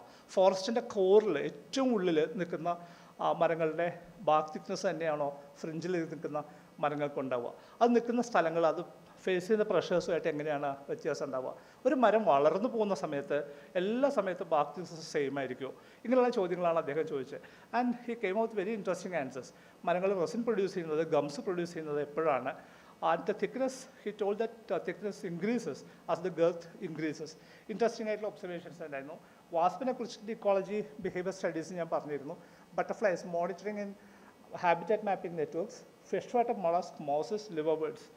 ബയോഡൈവേഴ്സിറ്റി റിസർച്ച് നെറ്റ്വർക്കിൻ്റെ ഭാഗമായിട്ട് ഈ സ്പീഷീസിൽ അദ്ദേഹം പഠനം നടത്തിയിരുന്നു. ഫിഷിൻ്റെ വർക്ക്, അദ്ദേഹം പോസ്റ്റ് ഡോക്കിൽ ചെയ്ത വർക്ക് ഫിഷുമായിട്ട് ബന്ധപ്പെട്ടായിരുന്നു. ഫ്രഷ് വാട്ടർ ഫിഷ് കമ്മ്യൂണിറ്റീസ് അതിനെക്കുറിച്ചിട്ടുള്ള ധാരാളം പഠനങ്ങളുണ്ട്. ബേർഡ് കമ്മ്യൂണിറ്റി സ്ട്രക്ചർ ബിഹേവിയർ അദ്ദേഹത്തിന് ഇൻട്രസ്റ്റിംഗ് ആയിട്ടുള്ള സബ്ജക്റ്റ് ആയിരുന്നു. അദ്ദേഹത്തിന് 2 പ്രധാനപ്പെട്ട ഒബ്സർവേഷൻ നാട്ടിൽ തന്നെ നടന്നിട്ടുള്ളത്. ഒന്ന് അദ്ദേഹം നാട്ടിൽ നടന്നു പോകുന്ന സമയത്ത് അവിടെ റൂസ്റ്റ് ചെയ്യുന്ന ബേഡ്സ് ഉണ്ട്. മൾട്ടി സ്പീഷീസ് ഗ്രൂപ്പ് റൂസ്റ്റുകളാണ്. ഒരു മരത്തിൽ തന്നെ പല സ്പീഷീസ് ബേഡ്സ് വന്നിട്ട് രാത്രി താമസിക്കും. അവർ രാവിലെ അവിടുന്ന് പോവുകയും ചെയ്യും. ഇദ്ദേഹം ഒബ്സർവ് ചെയ്യാൻ തുടങ്ങി. ആരാണ് ആദ്യം പോകുന്ന സ്പീഷീസ് ഏതാണ്, പിന്നെ പോകുന്ന സ്പീഷീസ് ആണ്, വൈകിട്ട് തിരിച്ചു വരുമ്പോൾ ആരാണ് ആദ്യം വരുന്നത്, പിന്നീട് വരുന്ന ആരാണ്, ഇവരെല്ലാവരും ഒരുമിച്ച് ജീവിക്കുന്നതുകൊണ്ട് എന്ത് ഗുണമാണ് ഉണ്ടാവുന്നത്.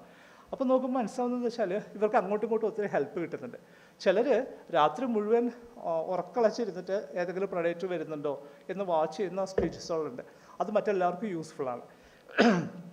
വേറെ ചില അഗ്രസീവ് സ്പീഷീസ് ഉണ്ട്. അവർ ഏതെങ്കിലും പ്രൊഡക്റ്റ് വന്നാൽ ഇവർ അങ്ങോട്ട് പോയിട്ട് ആക്രമിക്കും. അതും മറ്റെല്ലാ സ്പീഷീസിനും യൂസ്ഫുള്ളാണ്. അങ്ങനെ ഒബ്സർവ് ചെയ്യുന്ന സമയത്താണ് അദ്ദേഹം ഒരിക്കൽ കാണുന്നത് ഒരു കോമൺ റൂസ്റ്റ് ചെയ്യുന്ന പല സ്പീഷീസ് ഒരുമിച്ച് നിൽക്കുന്ന സമയത്ത് നിന്ന് ഒരു സ്പീഷീസ് മാത്രം മാറി താമസിക്കുന്നു കുറച്ച് നാൾ. അതിനുശേഷം കുറച്ച് കഴിഞ്ഞിട്ട് വീണ്ടും തിരിച്ചു വന്ന് കൂടുന്നു. എന്താണ് അതിൻ്റെ കാരണം? ഇങ്ങനെയുള്ള ചോദ്യങ്ങളാണ് അദ്ദേഹം ചോദിച്ചുകൊണ്ടിരുന്നത്. അതിനിടയ്ക്ക് ഞാൻ പറയാൻ വിട്ടുപോയ ഒരു കഥ കൂടിയുണ്ട്. 14 വയസ്സുള്ള സമയത്ത് അദ്ദേഹത്തിൻ്റെ വീട്ടിൽ ഗാർഡനിൽ വർക്ക് ചെയ്തൊരു കക്ഷിയുണ്ട്. പുള്ളിയുടെ മകനുണ്ട്. ഇവർ ഏകദേശം ഒരേ പ്രായമാണ്. ഇവർ രണ്ടുപേരും കൂടി നടക്കാൻ പോവുകയാണ് അവധി ദിവസം. നടന്ന് യുവതേശ്വർ എന്ന് പറഞ്ഞിട്ടൊരു മലയുണ്ട്. ആ മല കയറുകയാണ്. ഏകദേശം 3 മണിക്കൂർ എടുത്തു മല കയറി മുകളിലെത്തണം. അപ്പോഴേക്കും നന്നായി വെയിൽ കൊണ്ടിട്ടുണ്ട്, നന്നായി ദാഹിക്കുന്നുണ്ട്. ദാഹിക്കുന്ന സമയത്ത് ഇതിൻ്റെ ഏറ്റവും ടോപ്പിലൊരു അമ്പലമുണ്ട്. അമ്പലത്തിനോടൊപ്പം ഒരു കിണറുണ്ട്. അവിടെ വെള്ളം കുടിക്കാനായിട്ട് ക്ഷീണിച്ച് പരവശരായിട്ട് ദാഹിച്ച് വരഞ്ഞ 2 കുട്ടികൾ അവിടെ എത്തിയിട്ട് വെള്ളം കുടിക്കാൻ തുടങ്ങുമ്പോൾ അവിടുത്തെ പൂജാരി പുറത്ത് വന്നിട്ട് ചോദിച്ചു, നിങ്ങൾ ബ്രാഹ്മണരാണോ എന്ന് ചോദിച്ചു. ഗാഗിലിനെ സംബന്ധിച്ച് അത് ഷോക്കായി. അപ്പോൾ ഗാഗിൽ ബ്രാഹ്മണനാണ്. ഗാഗിൽ പറഞ്ഞു, ഇല്ല ഞങ്ങൾ 2 പേരും ബ്രാഹ്മണരല്ല എന്ന് പറഞ്ഞിട്ട് വെള്ളം കുടിക്കാതെ പോകുന്നുണ്ട്. And that is a big shock for him and just continued for whole his life. എല്ലാ മനുഷ്യരും ഒരേപോലെയാണ് എന്നുള്ളൊരു ബോധം അദ്ദേഹത്തിൻ്റെ അച്ഛൻ തന്നെ പറഞ്ഞു കൊടുക്കുന്നുണ്ട്. എല്ലാവർക്കും ഒരേപോലെയുള്ള അവസരങ്ങൾ ഉണ്ടാവേണ്ട ആവശ്യമുണ്ട്. അതിനെ തെറ്റിക്കുന്ന എല്ലാ കാര്യങ്ങൾക്കും അദ്ദേഹം അതിനെതിരായിട്ട് നിരന്തരമായിട്ടുള്ള നിലപാടുകൾ അദ്ദേഹം എടുത്തിട്ടുണ്ട്. മാമൽസ്, എലിഫൻസിൽ വർക്ക് ചെയ്തിട്ടുണ്ട്, മങ്കീസിൽ വർക്ക് ചെയ്തിട്ടുണ്ട്. ലാൻഡ്സ്കേപ്പ് സ്പീഷീസ് ലെവൽ അല്ലെങ്കിൽ ടാക്സ ബേസ് ചെയ്തിട്ടുള്ള വർക്കിന് ശേഷം അദ്ദേഹത്തിൻ്റെ വർക്കുകൾ ലാൻഡ്സ്കേപ്പ് ലെവൽ കൺസർവേഷൻ സ്റ്റഡീസാണ്. വലിയ സ്പേസിനെ കുറിച്ച് ആ വർക്കുകളാണ് പിന്നീട് അവസാനം ഇന്ത്യയിലെ ആദ്യത്തെ ബയോസ്ഫിയർ റിസർവ് ആയിട്ടുള്ള നീലഗിരി ബയോസ്ഫിയർ റിസർവ് എസ്റ്റാബ്ലിഷ് ചെയ്യുന്നതിലേക്ക് എത്തിച്ചേരണം. ഹാബിറ്റാറ്റ് മാപ്പിംഗ് ചെയ്തിട്ടുണ്ട്. Community ecology and species turn over, ecology of sacred groves and small protected areas. അതിനുശേഷം ഡയറക്റ്റായിട്ട് ഹ്യൂമൻ ഇക്കോളജി സ്റ്റഡീസ് സ്റ്റാർട്ട് ചെയ്യുന്നുണ്ട്. ഇക്കോളജിക്കൽ ഹിസ്റ്ററി നോക്കുന്നുണ്ട്. ഈ വർക്കുകളെല്ലാം ചെയ്തത് ഈ ഹിസ്റ്ററി, സോഷ്യോളജി, പോളിസി ഇവരെ മൂന്നിനെയും ലിങ്ക് ചെയ്യുന്ന സ്റ്റഡീസ് അദ്ദേഹം ചെയ്തിട്ടുണ്ട്. അതുവരെ ഇന്ത്യയുടെ ചരിത്രം എഴുതുന്നത് മുഴുവൻ പ്രകൃതിയെ മാറ്റി നിർത്തിക്കൊണ്ടാണ്, ഇക്കോളജിയെ മാറ്റി നിർത്തിക്കൊണ്ടാണ്.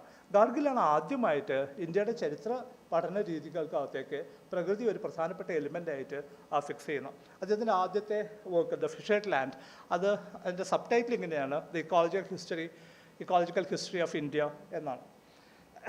പോളിസി അവസാന കാലത്തേക്ക് അദ്ദേഹം വരുന്ന സമയത്ത് അദ്ദേഹം പോളിസിയിൽ ഡയറക്റ്റായിട്ട് എൻഗേജ് ചെയ്യുന്നുണ്ട്. Western ghat ecology expert panel റിപ്പോർട്ടിൽ അതിൻ്റെ ചെയർമാനായിട്ട് വർക്ക് ചെയ്യുന്നുണ്ട്. ഇന്ത്യയിലെ ബയോഡൈവേഴ്സിറ്റി ആക്ട് ഫോം ചെയ്യുന്നതിനകത്ത് പാർട്ടിസിപ്പേറ്റ് ചെയ്യുന്നുണ്ട്. പീപ്പിൾസ് ബയോഡൈവേഴ്സിറ്റി രജിസ്റ്റർ എന്നുള്ളൊരു സംവിധാനം ഇന്ന് ഇന്ത്യയിൽ നടപ്പിലാക്കുന്നതിൻ്റെ പുറകിൽ പ്രവർത്തിച്ചത് അദ്ദേഹമാണ്. 1-2 കഥകൾ അതിനിടയ്ക്കൊന്ന് ചോദിച്ചിട്ട് ബോറടിക്കിട്ടോ, കുറച്ചുകൂടി പോകട്ടെ മുന്നോട്ട്. സരിസ്ക സ്റ്റോറി വളരെ ഇൻട്രസ്റ്റിംഗ് ആണ്. Sariska is a wild life reserve. Sariska is a tiger reserve. സരിസ്കയിൽ സംഭവിച്ചതെന്ന് വെച്ചാൽ അവിടെ ഓരോ പ്രാവശ്യവും ടൈഗർ റിസർവ് ഏതാണ്ട് ഓരോ വർഷവും അവിടെ ടൈഗേഴ്സ് എത്തിയിട്ടുണ്ടെന്നുള്ള കണക്കെടുക്കും.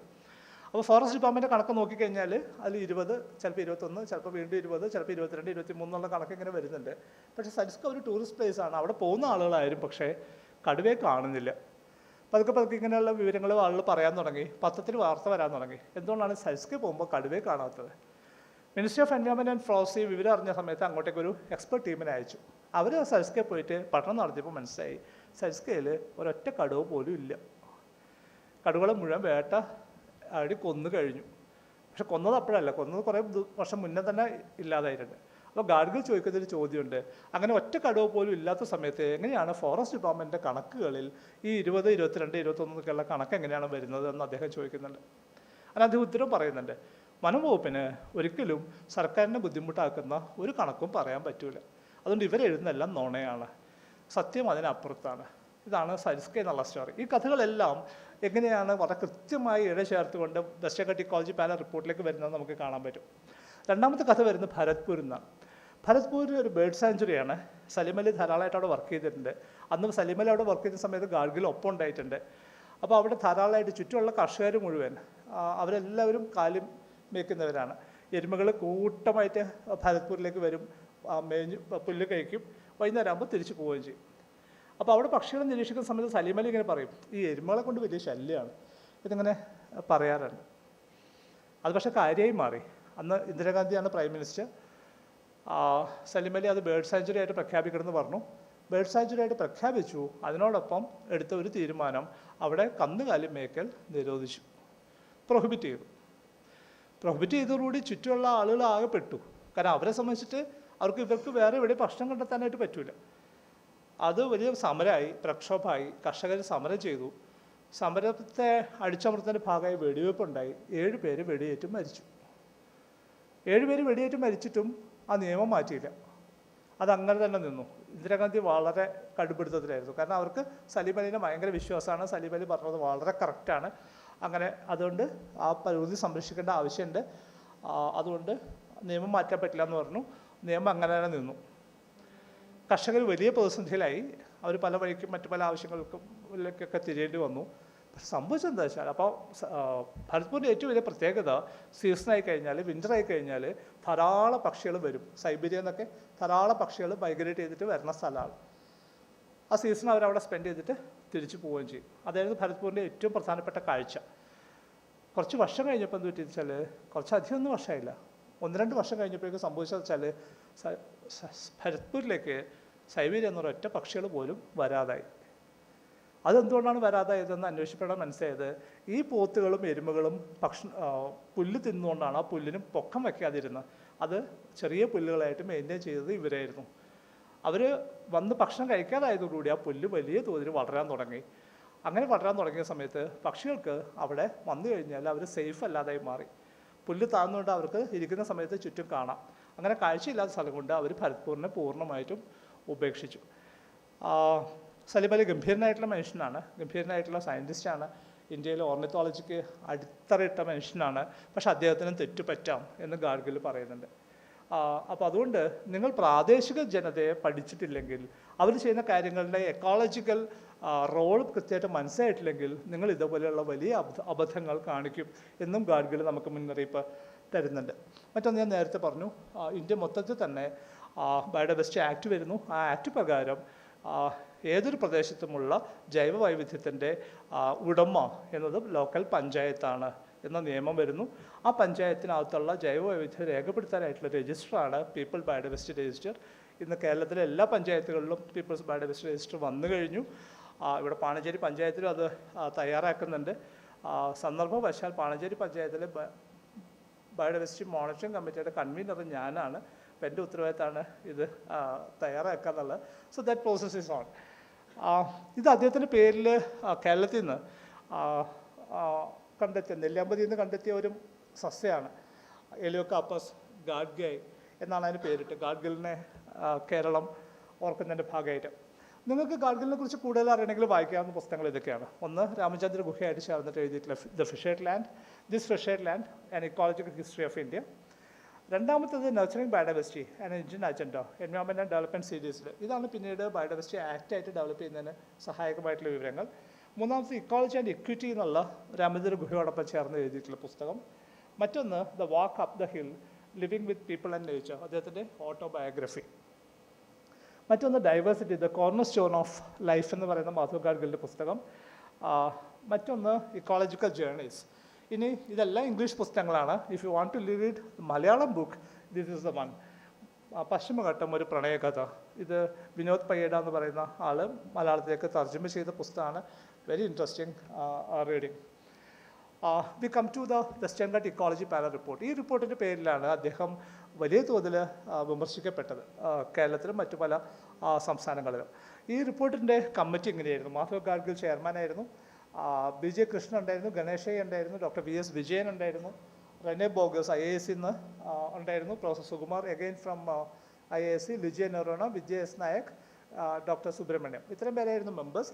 എക്സ് ഒഫീഷ്യൽ മെമ്പേഴ്സായിട്ട് KFRൽ മുന്നേ വർക്ക് ചെയ്യുന്ന doctor RV Varma as chairman of the Kerala state biodiversity board, professor SP Gautam central pollution control ബോർഡിൽ നിന്ന്, നവൽഗുണ്ട് സ്പേസ് ആപ്ലിക്കേഷൻ സെൻറ്ററിൽ നിന്ന് Subrahmanyam minister of environment and ഫോറസ്റ്റിൻ്റെ അഡ്വൈസർ നടക്കുക. ഇത്ര പേര് ചേർന്നിട്ടാണ് ഈ റിപ്പോർട്ട് തയ്യാറാക്കുന്നത്.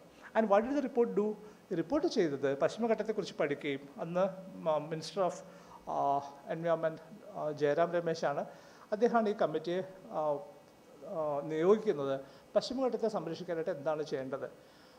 അതോടൊപ്പം തന്നെ 2 കാര്യങ്ങൾ സവിശേഷമായി പഠിക്കാൻ ആവശ്യപ്പെട്ടു. അതിലൊന്ന് കേരളത്തിലെ അതിരപ്പള്ളി പദ്ധതി വേണോ വേണ്ടയോ അതിനെക്കുറിച്ച് തീരുമാനമെടുക്കാനും ഈ കമ്മിറ്റിയെ ഉൾപ്പെടുത്തി.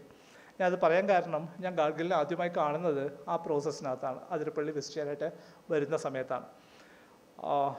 ഈ റിപ്പോർട്ട് മുന്നോട്ട് വെച്ച പ്രധാനപ്പെട്ട നിലപാട് എന്താ വെച്ച് കഴിഞ്ഞാൽ, നിങ്ങൾക്ക് വികസനം വേണമെങ്കിൽ അത് ആളുകളെ ഒഴിവാക്കിക്കൊണ്ടാവരുത്. നിങ്ങൾക്ക് കൺസർവേഷൻ വേണമെന്നുണ്ടെങ്കിൽ, പരിസ്ഥിതി സംരക്ഷിക്കണമെങ്കിൽ അതും ആളുകളെ പുറത്താക്കിക്കൊണ്ടാവരുത്. അങ്ങനെ കൺസർവേഷൻ ബൈ എക്സ്ക്ലൂഷൻ അതുപോലെ ഡെവലപ്മെൻറ്റ് ബൈ എക്സ്ക്ലൂഷനാണ് ഇപ്പോൾ നടന്നുകൊണ്ടിരിക്കുന്നത്. അത് ശരിയല്ല. അവരെ ഇൻക്ലൂഡ് ചെയ്യാനായിട്ട് പറ്റണം. ഇൻക്ലൂസീവായിട്ടുള്ള ഡെവലപ്മെൻറ്റ് ഉണ്ടാവണം, ഇൻക്ലൂസീവായിട്ടുള്ള കൺസർവേഷൻ ഉണ്ടാവണം. ഇതാണ് അത് മുന്നോട്ട് വെച്ച പ്രധാനപ്പെട്ട നിലപാട്. രണ്ടാമത്, തൊട്ട് ചുറ്റുപാട് നടക്കുന്ന കാര്യങ്ങളെക്കുറിച്ചിട്ട് അഭിപ്രായം പറയാനായിട്ട് അവിടെയുള്ള ജീവിക്കുന്ന ജനങ്ങൾക്ക് സ്വാതന്ത്ര്യം കൊടുക്കണം, ഗ്രാമസഭകൾക്ക് അധികാരം കൊടുക്കണം. ഇതാണ് രണ്ടാമത്തെ പ്രധാനപ്പെട്ട ഒരു നിലപാടായിരുന്നു. ആ റിപ്പോർട്ട് വലിയ തോതിൽ ബഹളാക്കി മാറി. അതിരപ്പള്ളിയിലെ കഥ ഞാൻ ആദ്യമായിട്ട് ഗാഡ്ഗിലിൽ കാണുന്നപ്പോഴാണ്. സത്യത്തിൽ ഞാനവിടെ പോകേണ്ട ആവശ്യമില്ല. അതിരപ്പള്ളിയിലുള്ള ഈ കമ്മിറ്റിയുടെ വിസിറ്റ് കോർഡിനേറ്റ് ചെയ്യാനായിട്ട് KFRനെ ഏൽപ്പിക്കുകയാണ്. അന്ന് KFRൽ പാത്തോളജി ഡിപ്പാർട്ട്മെൻറ്റിൽ വർക്ക് ചെയ്തിരുന്ന ഡോക്ടർ മരിയ ഫ്ലോറൻസിനെയാണ് ഡയറക്ടർ ഏൽപ്പിച്ചത്. അപ്പോൾ നമ്മുടെ ജോലി എന്താ വെച്ചാൽ ഇവരവിടെ പോകാനുള്ള വണ്ടി അറേഞ്ച് ചെയ്യുക, അവിടെ പോവുക, ഭക്ഷണമൊക്കെ വാങ്ങിച്ചു കൊടുക്കുക. അതിനുള്ള പൈസ KFRക്ക് ട്രാൻസ്ഫർ ചെയ്തിട്ടുണ്ട്. അപ്പോൾ മരിയ ഫ്ലോറൻസ് മാഡത്തിന് അന്നെന്തോ തിരക്കായതുകൊണ്ട് മാഡം എന്നെ വിളിച്ചിട്ട് പറഞ്ഞു, സജീവ് ഒന്ന് കോർഡിനേറ്റ് ചെയ്യുമെന്ന് ചോദിച്ചു. അങ്ങനെയാണ് ഞാൻ ആദ്യമായിട്ട് അവിടെ എത്തുന്നത്. ഞാൻ അവിടെ എത്തുമ്പോൾ കാണുന്നത് ഈ കമ്മിറ്റി അവിടെ വരുന്നുണ്ട്, അവിടെ വന്നിട്ട് ആളുകളോട് സംസാരിക്കുന്നുണ്ട്.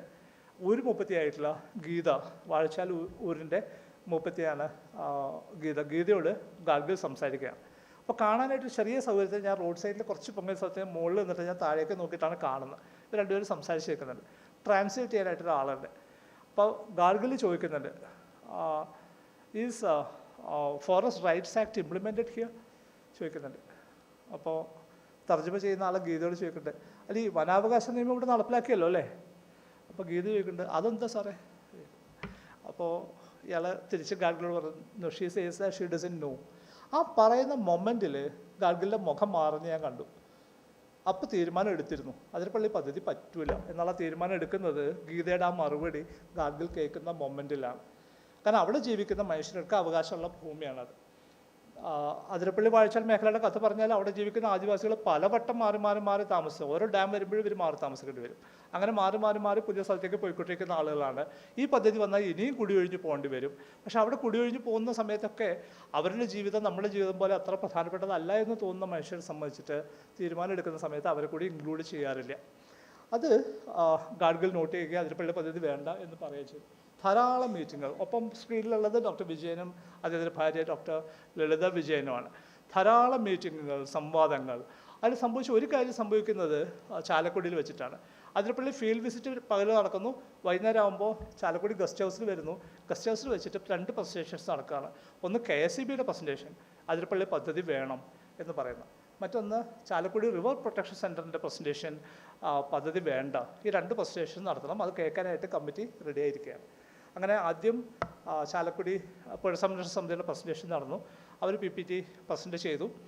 അതിനുശേഷം KSEBയുടെ പ്രസൻറ്റേഷന് വിളിച്ചപ്പോൾ KSEBക്കാരുടെ ലീഡർ വന്നിട്ട് ഗാഡ്ഗിലിൻ്റെ ചെവിയിൽ എന്തോ പറയുന്നത് ഞാൻ കാണുന്നു. അപ്പോൾ ഗാഡ്ഗിൽ പറഞ്ഞു പറ്റില്ല എന്നൊക്കെ പറയുന്നുണ്ട്. അപ്പോൾ എന്താ സംഭവിച്ചാൽ KSEB ആവശ്യപ്പെടുന്നത് അവർ പ്രസൻറ്റ് ചെയ്യുന്ന സമയത്ത് ഈ കമ്മിറ്റി മെമ്പേഴ്സ് മാത്രമേ പാടുള്ളൂ, ബാക്കി എല്ലാവരും മുറുക്കി വെളിയിൽ പോകണം എന്നാണ് ആവശ്യപ്പെടുന്നത്. വേറെ ആരും കേൾക്കാൻ പാടില്ല.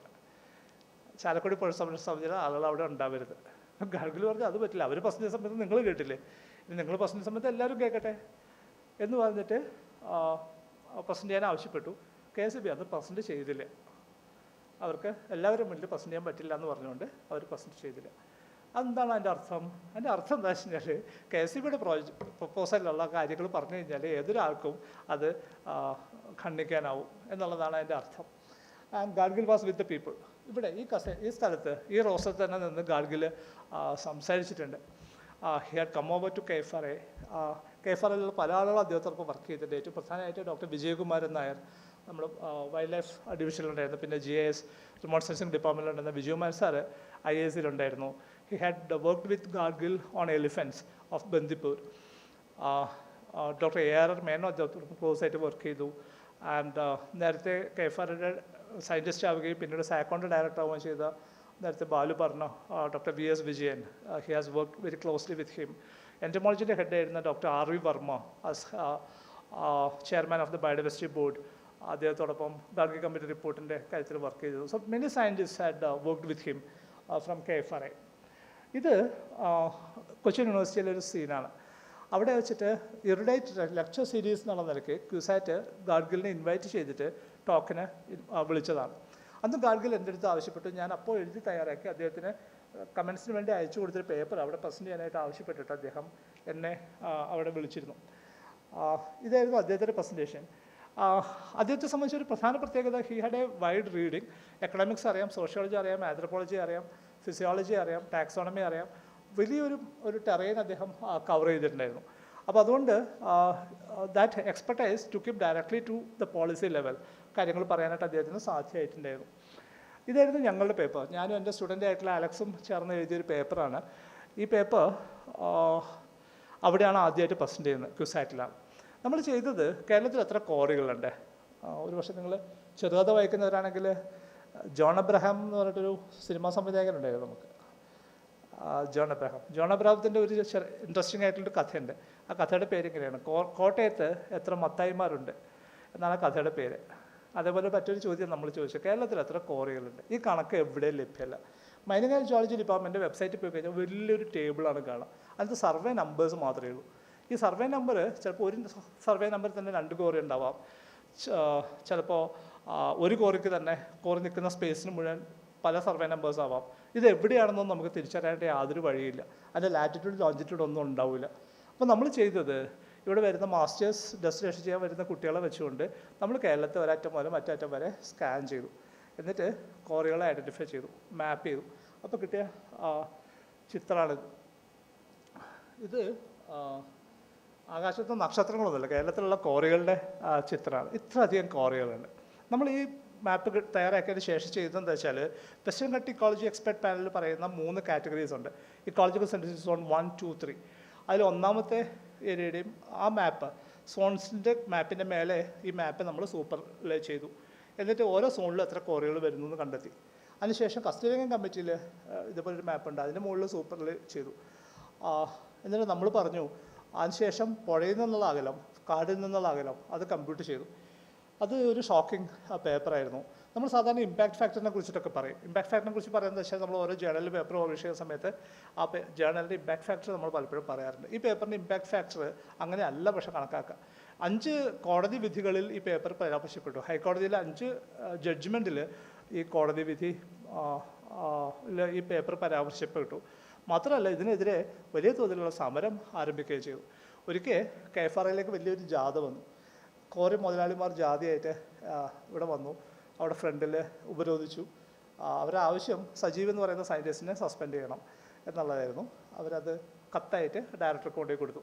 അപ്പം അന്ന് വൈകിട്ടാകുമ്പോൾ ഒരു നമ്മുടെ ഇൻസ്റ്റിറ്റ്യൂട്ടിൽ തന്നെ വർക്ക് ചെയ്യുന്ന ഒരു റിസർച്ച് ചെയ്തൊരു പെൺകുട്ടി പറഞ്ഞു, ഈ സജീവ് എന്തൊരു മോശം സയൻറ്റിസ്റ്റാണ്, അയാൾ കാരണം എന്തൊക്കെ മോശം കാര്യങ്ങളൊക്കെ KFRIയിൽ നടക്കുന്നത്. അപ്പോൾ ആ കുട്ടി നോക്കുമ്പോൾ നമ്മളെല്ലാവരും വളരെ മാന്യമായിട്ട് രാവിലെ കുപ്പായൊക്കെ ഇട്ട് വരുന്ന സ്ഥാപനത്തിന് മുന്നിൽ ആളുകൾ മുദ്രാവാക്യം വിളിക്കും, എന്തൊരു മോശം കാര്യമാണ്. അപ്പോൾ ആ കുട്ടി അങ്ങനെ പറയുകയും ചെയ്തു. That was very interesting observation. എങ്ങനെയാണ് നമ്മൾ സമൂഹത്തെ കാണുന്നത്, ഈ കെട്ടിടത്തിന് പുറത്തൊരു ലോകമുണ്ടെന്ന്, അവർക്ക് പ്രശ്നങ്ങളുണ്ടെന്ന്, അവിടെ അതിന് പരിഹാരങ്ങൾ ആവശ്യമുണ്ട് എന്ന് നമുക്ക് ചിന്തിച്ചിട്ടില്ലെങ്കിൽ പിന്നെ ഇതിനകത്ത് വർക്ക് ചെയ്യുന്നതിനകത്ത് വലിയ പ്രത്യേകിച്ച് മീനിങ് ഒന്നുമില്ല. But Gadgil was trying to do was that he was trying to pay back. ഞാൻ പഠിച്ചത് ഇവിടെയുള്ള സമൂഹത്തിൻ്റെ പൈസ കൊണ്ടാണ്. ഞാൻ ജോലി ചെയ്യുന്ന സമയത്ത് എനിക്ക് കിട്ടുന്ന ശമ്പളം ഇവിടെയുള്ള സാധാരണ മനുഷ്യൻ ഉപ്പ് വാങ്ങിക്കുമ്പോഴും അരി വാങ്ങിക്കുമ്പോഴും പഞ്ചസാര വാങ്ങിക്കുമ്പോഴും കൊടുക്കുന്ന നികുതി പണമാണ് എനിക്ക് ശമ്പളമായി തരുന്നത്. അതുകൊണ്ട് എനിക്ക് അവർക്ക് തിരിച്ചു കൊടുക്കേണ്ട ആവശ്യമുണ്ട്. അതെൻ്റെ ഔദാര്യമല്ല, മറിച്ച് അതെൻ്റെ ഉത്തരവാദിത്തമാണ്, എൻ്റെ കടമയാണ് എന്ന് ബോധ്യപ്പെടുന്ന ഒരു പോയിന്റിലാണ് ഗാഡ്ഗിൽ എന്ന് പറയുന്ന മനുഷ്യനും സജീവ് എന്ന് പറയുന്ന മനുഷ്യനും തമ്മിൽ കണക്റ്റഡ് ആവുന്നത്. അതുകൊണ്ട് നമുക്ക് അധികം സംസാരിക്കേണ്ടൊന്നും വന്നിട്ടില്ല. We use to spend long hours silent. നമ്മൾ ഒരുമിച്ച് ഇങ്ങനെ മിണ്ടാതിരിക്കും. നമുക്ക് അധികം സംസാരിക്കാതെ തന്നെ നമുക്ക് അങ്ങോട്ടും ഇങ്ങോട്ടും കാര്യങ്ങൾ കമ്മ്യൂണിക്കേറ്റ് ചെയ്യാൻ പറ്റുന്ന ഒരു വേവ് ലെങ്ത് നമുക്ക് ഉണ്ടാവുകയും ചെയ്തിട്ടുണ്ട്. ഈ റിപ്പോർട്ടിനോട് എങ്ങനെയാണ് പലരും പ്രതികരിച്ചത് നമുക്ക് കൂടി നോക്കിയിട്ട് നമുക്ക് ഈ കഥ അവസാനിപ്പിക്കാം. ഗവൺമെൻറ് ഓഫ് ഇന്ത്യ എങ്ങനെയാണ് പ്രതികരിച്ചത്? ഗവൺമെൻറ് ഓഫ് ഇന്ത്യ എന്ത് ചെയ്തു?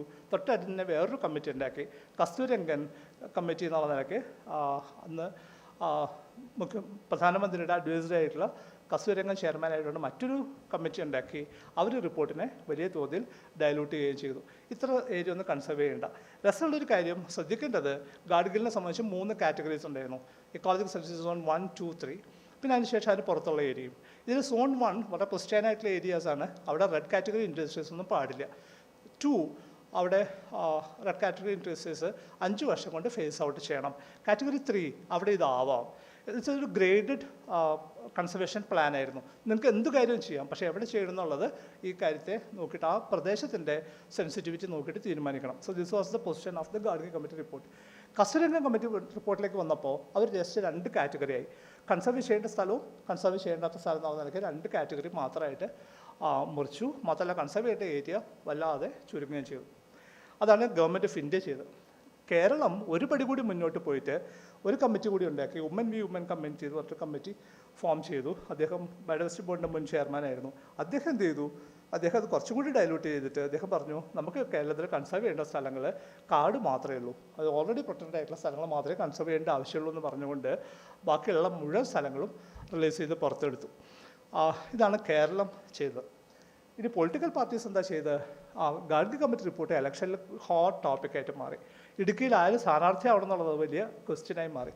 2 സ്ഥലത്തുള്ള മിക്കവാറും പൊളിറ്റിക്കൽ പാർട്ടീസ് എല്ലാം റിപ്പോർട്ടിനെതിരായിട്ട് പൊസിഷൻ എടുത്തു. പക്ഷേ ചില ആളുകൾ, ഇൻഡിവിജ്വൽസ് ഓരോ പാർട്ടിയിലും റിപ്പോർട്ടിനെ അനുകൂലിക്കുന്നവരായിട്ട് വന്നു. അങ്ങനെ കോൺഗ്രസ് പാർട്ടിയിൽ എന്ത് സംഭവിച്ചു? പി ടി തോമസ് എന്ന് പറയുന്നൊരു മനുഷ്യനും VM സുധീരൻ എന്ന് പറയുന്ന 2 പേരും റിപ്പോർട്ടിനെ അനുകൂലിച്ചു. CPIM-നകത്ത് സംഭവിച്ചു. CPIM-നകത്ത് ബാക്കി പാർട്ടി മൊത്തത്തിൽ റിപ്പോർട്ടിനെ എതിർത്തപ്പോൾ പോലും VS അച്യുതാനന്ദൻ എന്ന് പറയുന്നൊരു മനുഷ്യൻ റിപ്പോർട്ട് ശരിയാണ്, അത് നടപ്പിലാക്കണം എന്നുള്ള പൊസിഷൻ എടുത്തു. പക്ഷേ ഓവറോൾ പാർട്ടിയുടെ നിലപാടാണ് വിജയിച്ചത്. പി ടി തോമസ് ഇടുക്കിയുടെ MP ആയിരുന്ന ആളെ ഇടുക്കിയിൽ സീറ്റ് കൊടുക്കാതെ അദ്ദേഹത്തെ മാറ്റി പകരം ഇടതുപക്ഷത്തിൻ്റെ വേണ്ടിയിട്ട് മറ്റൊരാൾ അവിടെ വന്നു. നമുക്ക് ജോയ്സ് ജോർജ് എന്ന് പറയുന്ന ആൾ. പുള്ളി പഠിച്ച സമയത്തൊക്കെ KSU ആയിരുന്നു. പക്ഷേ ഇലക്ഷനിൽ വന്നപ്പോൾ CPM കാൻഡിഡേറ്റായിട്ട് മത്സരിക്കുകയും ചെയ്തു, അവിടെ ജയിക്കുകയും ചെയ്തു. ജോയ്സ് ജോർജും ഞാനും തമ്മിൽ ഒരിക്കൽ എറണാകുളത്തൊരു TV-ക്ക് വേണ്ടി ഡിസ്കഷൻ സമയത്ത് അദ്ദേഹം പറഞ്ഞു, ഈ ഗാഡ്ഗിൽ കമ്മിറ്റി റിപ്പോർട്ട് എന്നുള്ളത് വളരെ റൊമാൻറ്റിക് ആയിട്ടുള്ള റിപ്പോർട്ടാണ്, കാൽപ്പനികമായിട്ടുള്ള റിപ്പോർട്ടാണ്, ഇതൊന്നും നടക്കുന്ന കാര്യമല്ല. അവർക്ക് പ്രകൃതിയെ സംരക്ഷിക്കണം എന്നുള്ള സ്വപ്ന ലോകത്ത് ജീവിക്കുന്ന ആളുകൾ തയ്യാറാക്കിയ റിപ്പോർട്ടാണെന്ന് പറഞ്ഞപ്പോൾ അതിന് മറുപടിയായിട്ട് ഞാൻ പറഞ്ഞു, അങ്ങനെയല്ല, ആ റിപ്പോർട്ടിനകത്ത് പറയുന്നുണ്ട് കാട്ടുപന്നികളുടെ എണ്ണം കൂടുന്ന സ്ഥലത്ത് അവയെ വെടിവെച്ച് കൊല്ലണം എന്ന് പറയുന്നുണ്ടെന്ന് പറഞ്ഞു. ജോയ്സ് ആകെ ചൂടായി. നുണ പറയരുതെന്നൊക്കെ പറഞ്ഞിട്ട് ഞാൻ പറഞ്ഞു, സുഹൃത്തെ റിപ്പോർട്ടിലുള്ളതാണ്. പുള്ളി പറഞ്ഞു, ആ റിപ്പോർട്ടിനകത്ത് അങ്ങനെ ഒരു കാര്യം ഉണ്ടെങ്കിൽ ഞാൻ എൻ്റെ ജോലി രാജിവെക്കാൻ തയ്യാറാണെന്ന് ജോയ്സ് പരസ്യമായിട്ട് പറയുകയും ചെയ്തു. ജോയ്സ് അഡ്വക്കേറ്റാണ്. ചർച്ച കഴിഞ്ഞ് നമ്മൾ തിരിച്ചു പോന്നു. ഞാൻ വരുന്ന വണ്ടി പാലിയേക്കര ടോൾ ക്രോസ് ചെയ്യുന്ന സമയത്ത് ജോയ്സിൻ്റെ കോൾ വന്നു. ജോയ്സ് വിളിച്ചിട്ട് പറഞ്ഞു, സാറേ ഞാൻ അത് നോക്കി, സംഭവം ശരി കേട്ടോ, സാറ് പറഞ്ഞ പോലെ അങ്ങനെ അടുത്ത് പറയുന്നുണ്ട് എന്ന് പറഞ്ഞു. ഞാൻ പറഞ്ഞാൽ ആയിക്കോട്ടെ, അതെനിക്ക് നേരത്തെ അറിയായിരുന്നു, അതുകൊണ്ടാണ് ഞാൻ പറഞ്ഞത്, നിങ്ങളെൻ്റെ ജോലി രാജിവെക്കാനൊന്നും പോകണ്ട എന്ന് ഞാൻ തിരിച്ച് മറുപടി പറയുകയും ചെയ്തു. So this was the way communication was happening. Intense ആയിട്ടുള്ള ഡിബേറ്റ് നടക്കുകയാണ്. And I took almost 2 years to campaign about this particular thing. എന്താണ് ഗാഡ്ഗിൽ കമ്മിറ്റി റിപ്പോർട്ട് എന്ന് വിശദീകരിക്കാൻ വേണ്ടി നാട്ടിലൊക്കെ പോയിട്ട് പ്രസംഗിക്കുന്ന ഒരു തൊഴിലായിട്ട് എടുക്കേണ്ട ചെയ്തു. ഒരിക്കൽ താമരശ്ശേരിയിൽ ഒരു റോഡ് സൈഡിൽ പ്രസംഗിക്കുകയാണ്. ഒരു വലിയ സ്റ്റേജ് ഉണ്ട്, അതിന് മുകളിൽ സംസാരിക്കുന്ന ഒരു പള്ളിയിലച്ഛൻ വന്നിരുന്നു. പുള്ളി പറഞ്ഞു, ഞാൻ തിരിച്ച് മറുപടി പറഞ്ഞു. അതെല്ലാം കഴിഞ്ഞ് താഴേക്ക് ഇറങ്ങുന്നവർക്ക് സന്ധ്യയായി, ഇരുട്ടാവാൻ തുടങ്ങുന്നു. ആരോട് 1-2 പേര് വന്ന് എന്തോ സംശയങ്ങളൊക്കെ ചോദിച്ചു. അല്ല സാറേ, ഈ സോൺ 1-ൽ അത് പറ്റും ഇത് പറ്റും അതൊക്കെ ചോദിച്ചപ്പോൾ ഞാൻ അവരോട് സംസാരിച്ചൊക്കെ നിൽക്കുക. 2-3 പേര് എൻ്റെ ചുറ്റുമുണ്ട്. അത് എണ്ണം പതുക്കെ കൂടി വരുന്നുണ്ട്. പെട്ടെന്ന് ഞാൻ നോക്കുമ്പോൾ ഒരു കാർ എൻ്റെ തൊട്ട് സൈഡിൽ വന്ന് നിന്നു. കാറിൻ്റെ ഡോറ് തുറന്നു. ഒരാൾ പുറത്തിറങ്ങി എന്നെ കൈ പിടിച്ചു വലിച്ച് കാറിനകത്തേക്ക് ഇട്ടിട്ട് കാറ് പോവാൻ.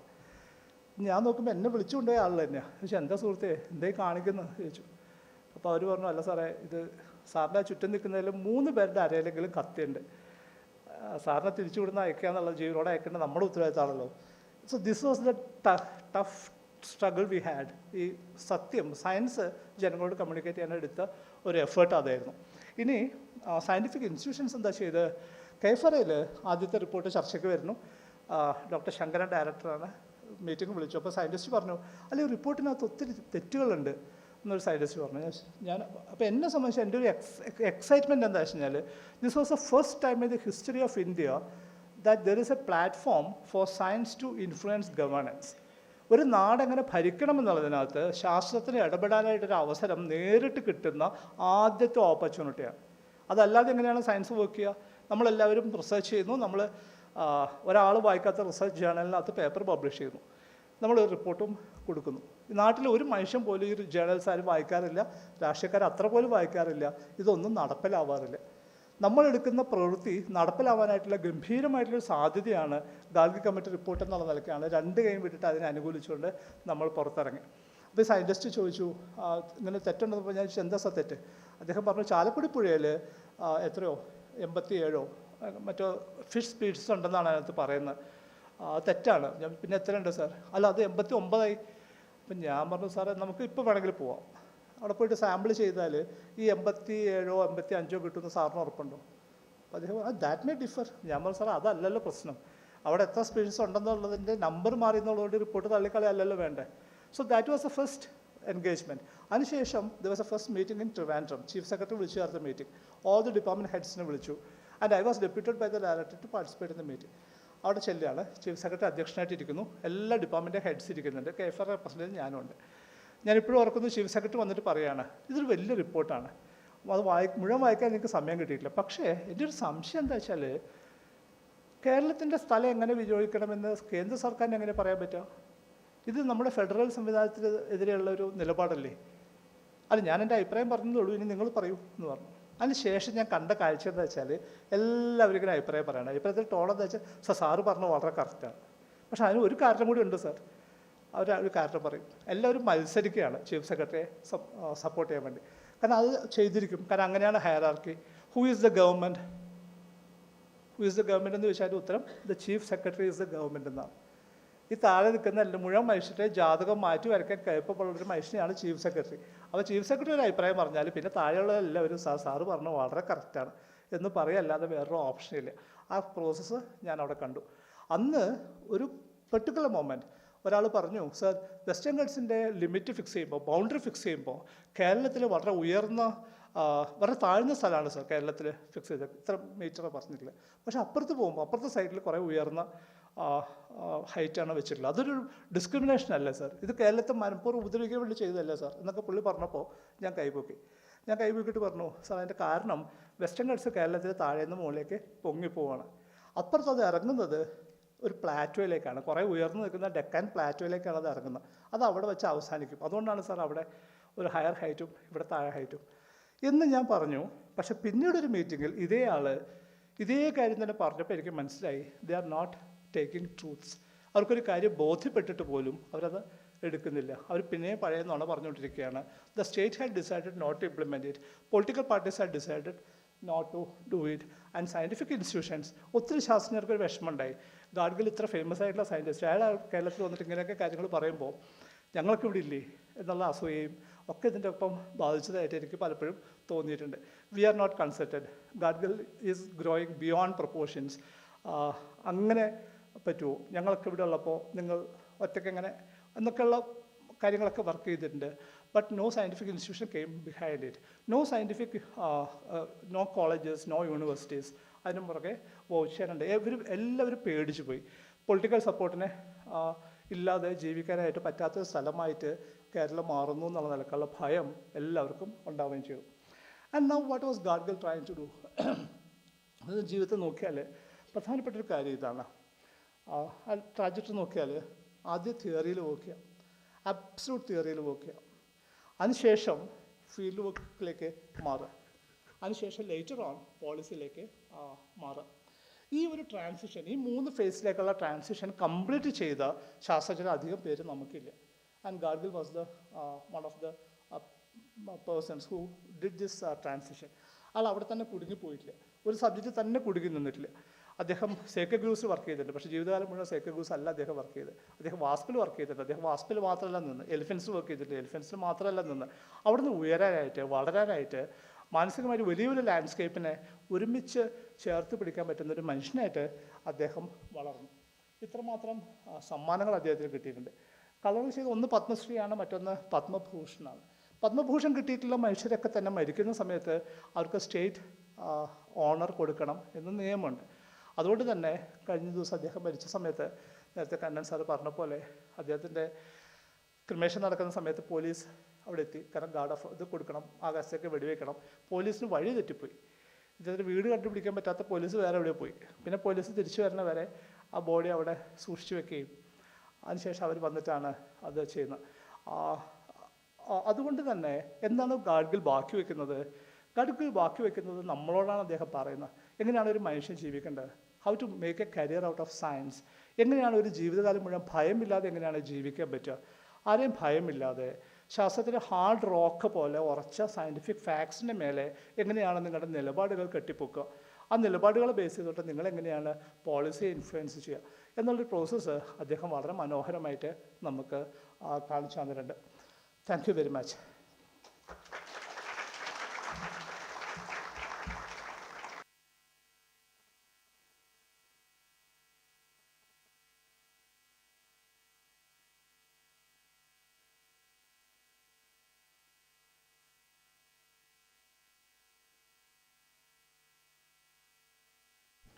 With this, we are ending this one. Thank you, Sajeev sir, for giving this wonderful lecture. Thank you all for attending. Thank you.